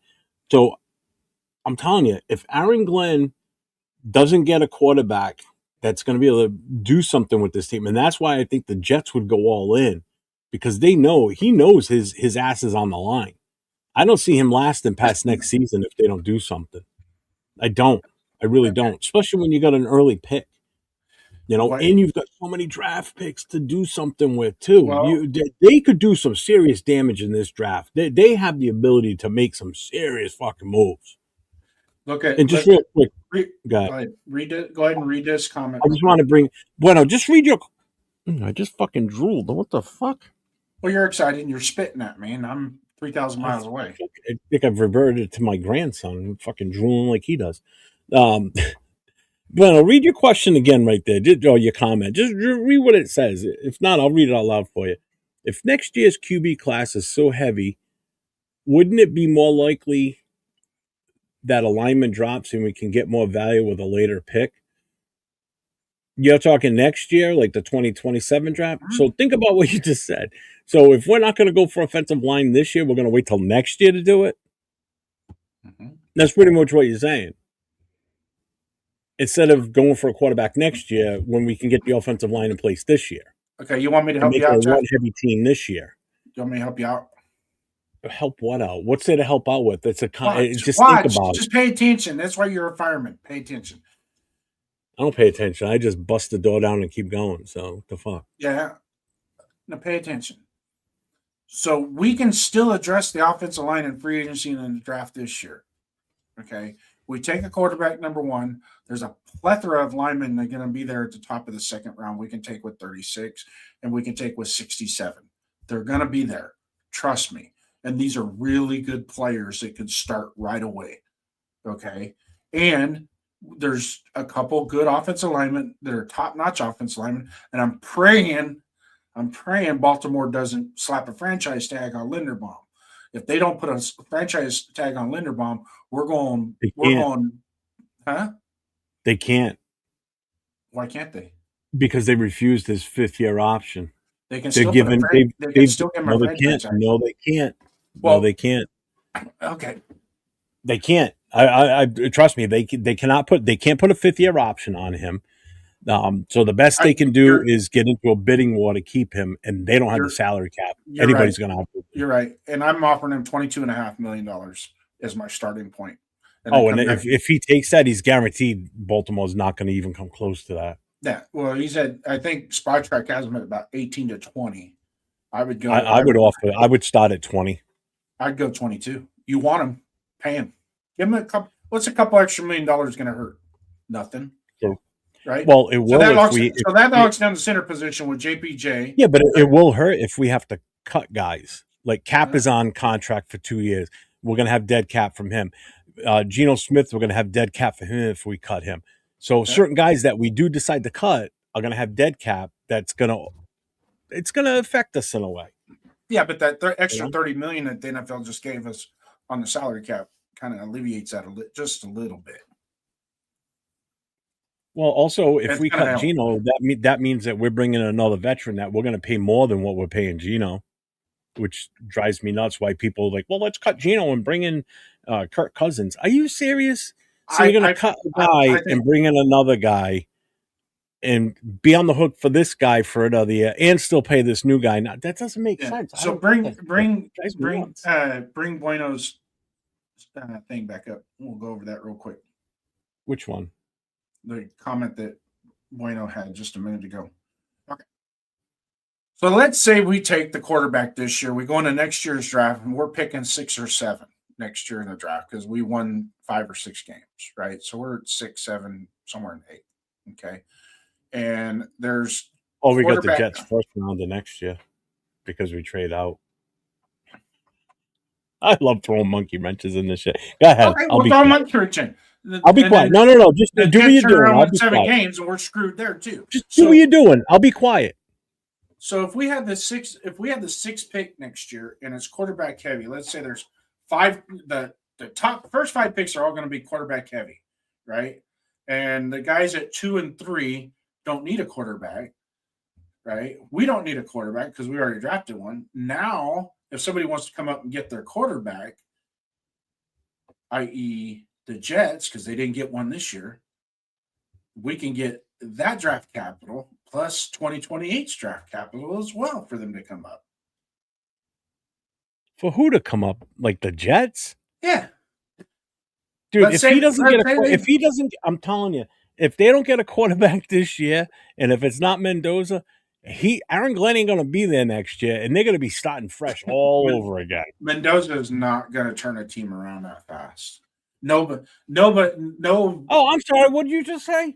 CJ Stroud, and Jane Daniels No. an anomaly. No, now I'm going to talk. You can go back now. What did you just say? I said Mendoza's not going to turn what around? He's not going to turn a team around in one shot. Oh, wait a minute. But yet you want us to take him. Fuck yeah! Why? You get a. When are you going to get a franchise quarterback? Who knows? Who needs one? Why do we have to have a franchise quarterback? Oh my God! How many times have we been successful with a franchise quarterback? We've never done it. Okay, but we've been successful in the past without one. When's the last time we drafted a franchise quarterback? Derek Carr. Okay. And oh, gee, what was that? Second round too. Ooh, so you don't have to get one in the first round. I already told you could get one in the top 40 picks. But do you like anybody Yeah, else? but why do you have to grab this one at the number one then? Why does it have to be the number one? It doesn't have to be. Then why are you pushing for it? But we need to get a franchise quarterback. But do we though? At some point, we're going to have to. Oh, I love this. This is so much fun. You're the one. I just like. Come on, Karen. Come on, Karen. Speak up. Clicky, clicky. It's clicky, clicky. Linebacker, you Aaron Glenn is gone if he doesn't stop winning with a winning record of. Oh, I believe it. He's going to be one of the shortest tenured coaches. Yeah. Outside of Jared Mayo, first time coach too. Oh no, actually, wasn't he a head coach before? Wasn't Aaron Glenn a head? No, he wasn't. Was he? I thought he wasn't a head coach somewhere before. I know he was with the Jets before, but that was as a player. All right. Well, we're 2 hours and 40 minutes in, Skipper. Yeah, I know. It's going to catch up in the chat, and then we'll probably call it. Being a Raiders fan builds character and patience. Just a little patience. Yeah, just a little patience. I've been walking the streets at night just trying to get it right. Oh, it's bad. You cannot tag it. Yeah. Yeah, I was unsure. I was unsure. I thought he was on a 4-year. You're absolutely right. I was wrong on that. Well, Harbaugh's not in the Jets. Harbaugh's with the Giants. But that did come out that Linderbaum was going to go follow Harbaugh, but I guess he doesn't like the line coach or the coordinator that's there.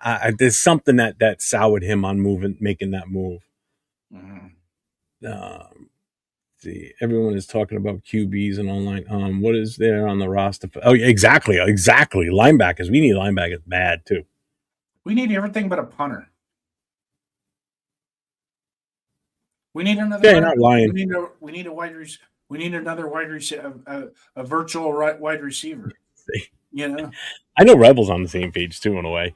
Next year when there's 15 in the first round, there'll be 15 QBs next year. But are they going to be better than Mendoza? Dude, because this year was supposed to be loaded with quarterbacks, and look what happened. Yeah, 2 of them are staying back. 2 of them went back for another year. Because it's free fucking money, dude. It's free money. There's no you know that there's no pressure on Moore or on Chambers to go back to the respective teams. Come on. Moore took a bigger risk going back to Oregon than he did if he would have came out this year as a number 2. Why? Why do you think he took a bigger risk? Because he would have had guaranteed first round money, $40 million. Okay, he'll get it next year. Next year's not a guarantee. Just like Mendoza is not a guarantee to fix everything. Okay, I'm not arguing that. Yeah, I can just flip it right back around. No, you're spinning around yourself is what you're doing. Well, everybody else is expecting a 1-year turnaround. I mean, come on, man. Pay attention to the people when they talk in chats and shit. Listen to what Raider Nation is saying. The fans are actually saying that if we draft him, we're gonna be good again. We're gonna make a punt. These people talk about delusional. I know Nabman says anybody that doesn't want Mendoza is delusional. Well, I guess I'm delusional then. That I don't want him. I want more value at that number 1 pick. And I'm sorry. That quarterback is not a number 1 value. Well, He's only number one ranked right now because we're picking number one, and everybody knows we need a quarterback. But do we? if he was in last year's draft, I would have taken him over Drake May. Oh, I wouldn't have. I wouldn't take any. Absolutely not. I would have taken Chambliss over him this year. I just think Chambliss is a lot more athletic, and I think in Kubiak's system could do a hell of a lot more damage. I don't care about the athleticism. I really don't. I really Well, don't. you should if your offensive line is shit. Because right now, as you look at our roster, our offensive line is Swiss cheese, bro. Yeah, right now. Yeah, on February 14th, on February 14th, it is. Yeah, and until on May 1st, it might be twice that much better. Is that a guarantee on May 1st? No, it's not. But you don't know that. That's the whole point. Everybody has to look at this roster as it sits right now in front of your face. This is what's on the roster. And realistically, you have to look at what's on this roster. That's what we're going into next season with until we make moves in free agency, until we draft players. Until then, what is on the roster is what we start in 2026 with. That's it. So what you see on paper right now that's listed with the NFL office, that's the Las Vegas Raiders roster. This is who they have. No one else, and that's it. This is what you've got. Okay. So, all right, free agent comes. Shit, we didn't pick up any offensive linemen. Okay, draft's coming up. Shit, all the guys we wanted got taken. So now we're going with the same guys we had last year because we couldn't make the right move. We couldn't time everything right. So as of right now, the roster, what you see is the starting roster for 2026. No questions asked. You can't argue that. You can't deny it. You can't do anything. And we don't have until Mendoza. Until March 11th comes around, free agency opens, and we start signing free agents. Then we can start addressing going forward. But as of right now, what's on this roster is on this roster. We don't have a wide receiver. We don't exactly. You have nothing. That's the whole point I'm trying to say. Mm-hmm. We have nothing. Mm-hmm. So if we don't make any moves in free agency, because last year was such a barn burner of a free agency, it was the best one we ever had. Thank you. And I've said this before, and this isn't an argument. If we do not properly address free agency, then going into the draft, our plan is out the fucking window. We have to revert back to the Jeff formula at that point. But if we address the offensive line, if we can get two legitimate offensive linemen in free agency, pick up a cornerback in free agency, maybe get a wide receiver in free agency, Mr. Pierce, lock that down, get that locked down before we go into the draft, then now we're cooking with peanut oil. Right? And he's absolutely right. It wasn't 100% the roster last year either. I would probably put more blame on the coaching than it was the roster in itself. Oh, without a doubt. I especially again know what we know now what that offensive line went through. That's actually absolutely and disgusting. I want to memorialize this situation real quick. Thanks, we've lost. On you, so it's memorialized on YouTube going forward. I want you to tell me when I brought forth Mendoza as a future number one quarterback. When did you say it? Mm-hmm. Oh, I don't know, dude. I honestly can't answer that. Was it way back in September? Sure. Dude, well, I don't know. Because I honestly don't know. That's just it. The point I'm making, and I remember it was on a Saturday when we did the last call on Saturday night. Okay, it was. I go, did you see that kid play today? No, I didn't, because you don't watch college football, right? So I was like, man, you should saw him. It was pretty impressive what he did. He was shitting the bed all day, and then all of a sudden at the end, he just come alive and took that game over. And it was like, yeah. And then I think it was the Oregon game was when you said, oh, yeah, he's going to be the number one pick in the draft. Oh, I knew he was going to be the number one. I didn't think it was going to be us. I almost wish we finished with the number two pick because then there'd be no questions. No, because then we trade up and get them. And that would be absolutely stupid to do for us. When we need so much, why would we waste draft picks? Hey, we are the number one pick. Because let's face it, if we would have gotten Jaden Daniels at AP, not come in and won 5 fucking games. I'm telling you, if Mendoza was there at number 6 and we had the 6th pick and we took him, there's already less pressure on the kid because he's not the number 1 overall, looked at as the savior of Raider Nation. Which is how people address him right now. They just think he is him. He is it. He is the Messiah. He is everything. I mean, Jesus Christ. There's people selling T-shirts and jerseys already with Mendoza on them. We don't even have them yet. We haven't even draft hasn't even come. It's still a month and a half, 2 months away. Oh, I know. And people have got jerseys with the. How you know he's going to wear 15? You don't even know what number he's going to pick. What if he wants to go back to his high school number or whatever? Oh God, talk about delusional. And you know what? I love his statement because his comment is actually 100% spot on. Las Vegas Raiders are the NFL's ultimate split personality. On one hand, a team that thrives on chaos, swagger, and defying expectations. On the other hand, a franchise that can't stop sabotaging itself. Boom. Hopefully that stopped this offseason going forward. But prior seasons, yeah, that was 100% spot on. Yeah. So there's a reason some folks say Mendoza is the second coming. Yes, fan for fanatic. Yes, we need a QB. There's no denying that, and I don't deny it either. No. It just doesn't matter. I just don't think he's worth the number 1 value overall. That's all. I've seen fans of other teams saying trading our to not draft your biggest need is such a Raider thing to do. Our biggest need is a roster. Plain and simple. Best thing we can do is keep Gino for the last year, grab Will Levis, let Kubiak groom him for a year, trade back and restock roster with picks and free agents. Mm-hmm. I mean, we do have to come to grips that there is a scenario where Geno Smith is our guy going into next year. Mm-hmm. He's on the roster now for another year. And if there's no free agents out there, which there isn't really, until other guys get cut or released or whatever. No. But then again, coaching could play a difference in what we get out of him.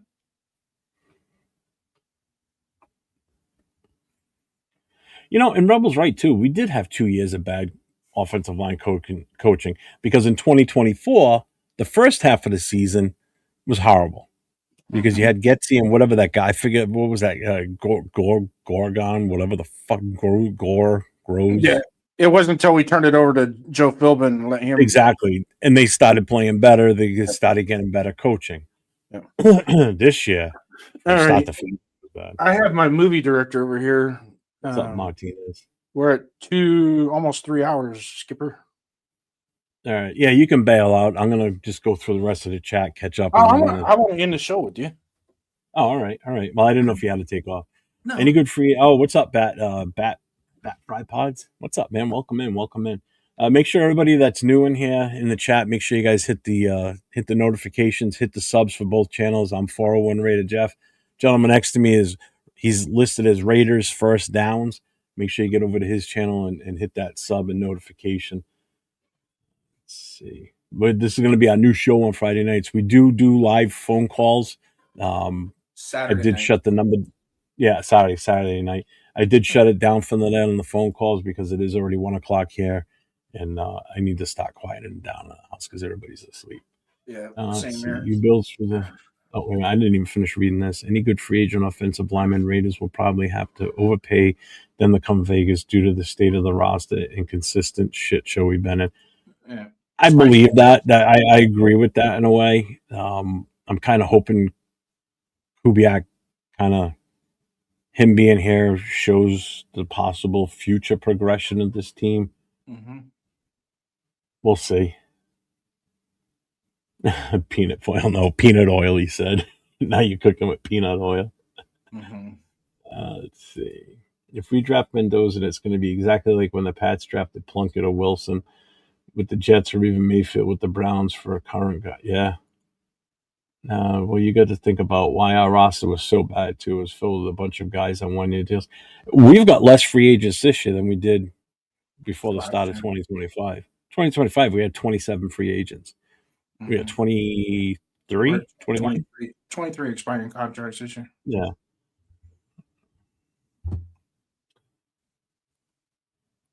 Mendoza was so awesome. Everyone knew about him at Cal. Some did. I will say that. So some of the guys I deal with knew him in Cal. Jason saw him what he did in Cal. There's a few others that know about it, but again, that's because I didn't know about him before this season. You know, I mean, again, I'm an East Coaster. If I lived out that way around where Cal is, all right, I would probably know of him. You know, I didn't know of him until halfway through this current season. Plus, not for nothing, when we're dealing with the season that we were dealing with, I wasn't paying much attention to college at that point either. Scott Mitchell is first year starter from Marino to get. Oh my God, yeah, I remember that too. In Detroit thought they had the second coming of Marino themselves, and he never amounted to much. Saying nobody knew about Mendoza while he was at Cal is a dumb tape. That is like saying people can't get better from their rookie season until they're 50. I didn't know about him, Bueno. So it's not really that dumb of a take. I'm a Raiders fan, but I don't live on the West Coast. It's easy for you guys on the West Coast to say you heard of him. I mean, yeah. And in all fairness for Jeff too, he doesn't really watch a whole lot of college football. No, I don't. And so I don't start watching it until it's like towards the end. It's like with the, you know, what's funny is in the preseason, I didn't know Mendoza transferred to Indiana. I didn't even know that. You know who said it? Cheeto. Oh, really? He's the one. I go, oh shit, he went to Indiana, and it was the week before the Illinois game, and then I pulled him up on the Illinois game, and I saw him play. I was like, oh wow, that's pretty good. What's up, Perry? What if the Raiders pass on Mendoza and he turns out to be a top 3 QB in the league? Where he goes, would you be sorry the Raiders passed on him? You know, that's the other thing. When people say, you know what, we should have taken that guy. Look how good he is with that team. You gotta go apples to apples in that case. You gotta look at the structure of the team itself too. You know, like, how do I want to word this? All right, I'll give you an example. It's going to be a player that was already in the league for a while. Okay, so you take Saquon Barkley. He's on the Giants all this time. He's a really good running back while he was with New York, but wasn't surrounded with a lot of talent. They weren't moving in the right direction. So he gets a chance to lead there as a free agent. He goes to a team that runs a different system. They have a lot of talent around him, an offensive line that's built up, and he flourishes. Runs for 2,000 yards. They win a Super Bowl. He just had a phenomenal year. The whole team was just on a roll. Okay. Yeah, Jalen Hurts didn't have like this magical statistical year because they were a run heavy team. It's obvious. He rushed for over 2,000 yards. If you're a guy that's running for over 2,000 yards, your quarterback's not going to be playing at a super high statistical level. He's going to be kind of middle of the pack. So you have to look at where this player ends up on what type of team. Does he end up on a team that was all they needed was this guy to come in, and he goes to a team that's already got their offensive line set. They've got running backs. They've got tight ends. They've got everything. All they're missing is that quarterback, and he has a phenomenal career or does great. Okay. But then we take him. We're not ready because we don't have the offensive line. We don't have the wide receivers. We have to hope and wish that we do that in free agency and in the draft this year to hopefully put Mendoza on the field and be successful. Whereas if we pass on him this year and go a different route and build up the roster, so when it comes time to grab that franchise quarterback, we're ready to roll because we've got the running game knocked out. We've got the offensive line set up. We've got an assemblage of wide receivers. We've got our tight end and Brock Bowers. We're ready to go. Now we get him, and now we go heavy into defense too, so we can kind of even it out. That's the difference. Yeah, he may go to a team and be great, but if he comes to us and we're not good because we're not ready. Let's face it, our offensive line, whether good coaching or not right now, is not going to be up to the task with what we have on this roster. Plain and simple. What we have on the roster right now will not be with us at the beginning of the year. It will not be the same. There'll be 2 or 3 pieces, but not the whole lineup is not going to be the same. So that part I'm not even worried about. Yeah. But what I can tell you though is Mr. Mike Tomlin ain't coaching the Pittsburgh Steelers no more because they said, wait. We'll get a franchise quarterback. Wait. And then they took a gamble on Kenny Pickett, and that blew up in their face. And wait. We can wait. We can get it. We can get a franchise quarterback with the 25th pick. Wait. And it just didn't happen, did it? So when you're in a position to get a franchise quarterback, you gotta jump on it. And if you don't think he's a franchise quarterback, then don't take him. And I'm all with it. I mean, trust me. Yeah. I'm 100% with that. I mean, it's going to come down to whether Kubiak thinks he can build the system around him. That's what it comes down to. Because you, me, and everybody else in the chat aren't out there with the clipboards on pro day. We're not in the meeting. We're not meeting with the kid. We're not going over thousands and thousands of hours of game film and practice. And there's another thing too, is Indiana provides practice film to the scouts as well pre-draft. All that gets mixed into it. We don't have access to it. What do we have? A television. We have a television and a commentator that's pumping it up, right? But at the same time, I mean, I've watched enough football. I can tell that they're going to be somebody's going to be.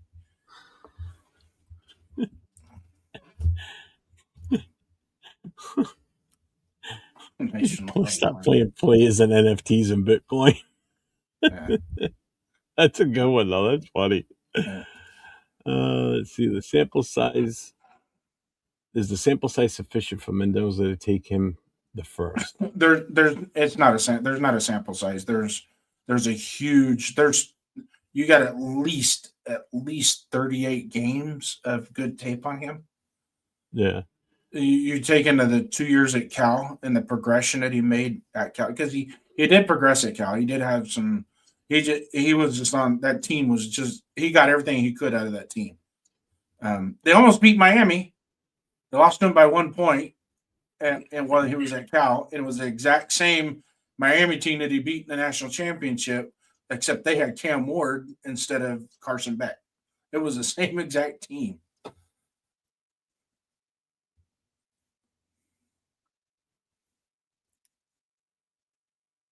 You should build through the draft. Please explain the Cardinals, the Browns, the Panthers, the Jags, post Coughlin. I don't know what you mean on that. I'm not sure.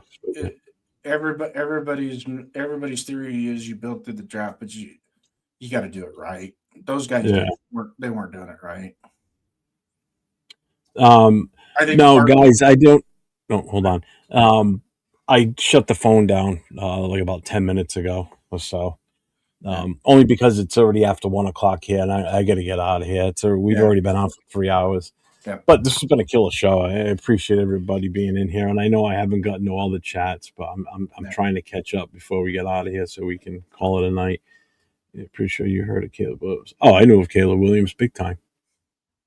Because again, it's USC. It's a bigger school, and I heard of Caleb Williams ahead of time. But I didn't hear about Mendoza when he was at Cal. So I get what you're saying, though, linebacker. Because let's face it, I mean, if he was that big of a deal in Cal, it would have been more notable probably across the country. I get that. But again, USC is a bigger school. They're always in they're always in the upper echelon. Just the name itself. And the fact that me being a Raiders fan and knowing that a lot of our players in the past came from USC, Marcus Allen and everything, I do keep track of some of these teams, some of these schools, because of just by formality through the years, Mm-hmm. But yeah, I did know about Caleb Williams beforehand. Yeah, that's not why I don't like. I didn't. I like Caleb a little bit more this year, but coming out of USC, he was ad libbing too much when the offense was. I mean, he had Mekhi Lemon and Zachariah Branch to throw the ball to, and he was doing a lot of ad libbing. It'd be guard anyway. Martinez, not center for. I mean, not tackle for JPJ. Let's see. These dogs know how to do all these tricks, but all I can do is come and roll over. QBs right now that could play in any system, regardless of coach. Mahomes, Jackson, Allen, Burrows. These four are the clear current cats going. You know what? I was just thinking about this too today.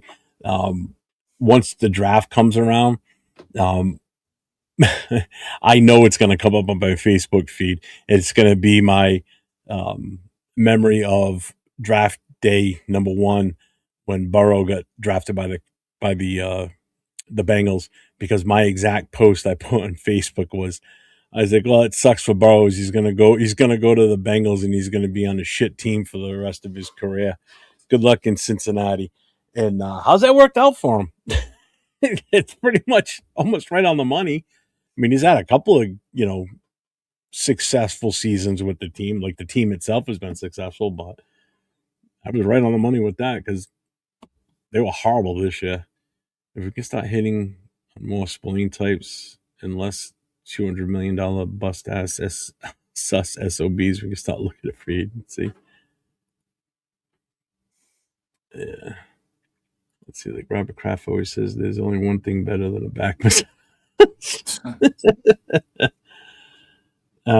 Yeah, I agree. Tyree was I don't want to hear about that one. It drives me nuts. Christian Wilkins got AP and Telesco fired. Name any franchise QB in this draft. Any? I don't think there is any in this one, to be honest with you. Not in this one. I don't know.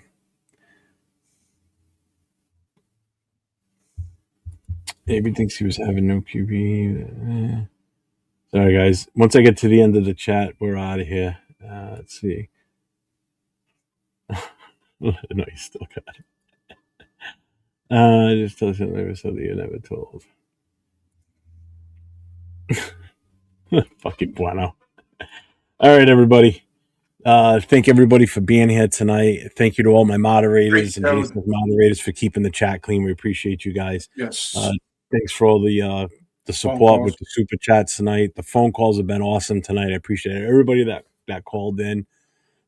Jason, this was a fun one tonight. I had a blast. Anytime I get to share the stage with you is fun. Oh, make me feel all. Now I'm sharing 805. Yeah. But again, thank you everybody for being in here tonight and spending your night with us on a Saturday night on Valentine's Day. Hope you all got a little something. You know what I mean? But hey, stay safe and go Raiders until the next one. Peace.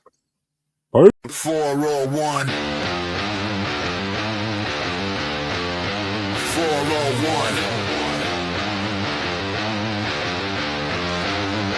Silver and black, yeah, we never fold.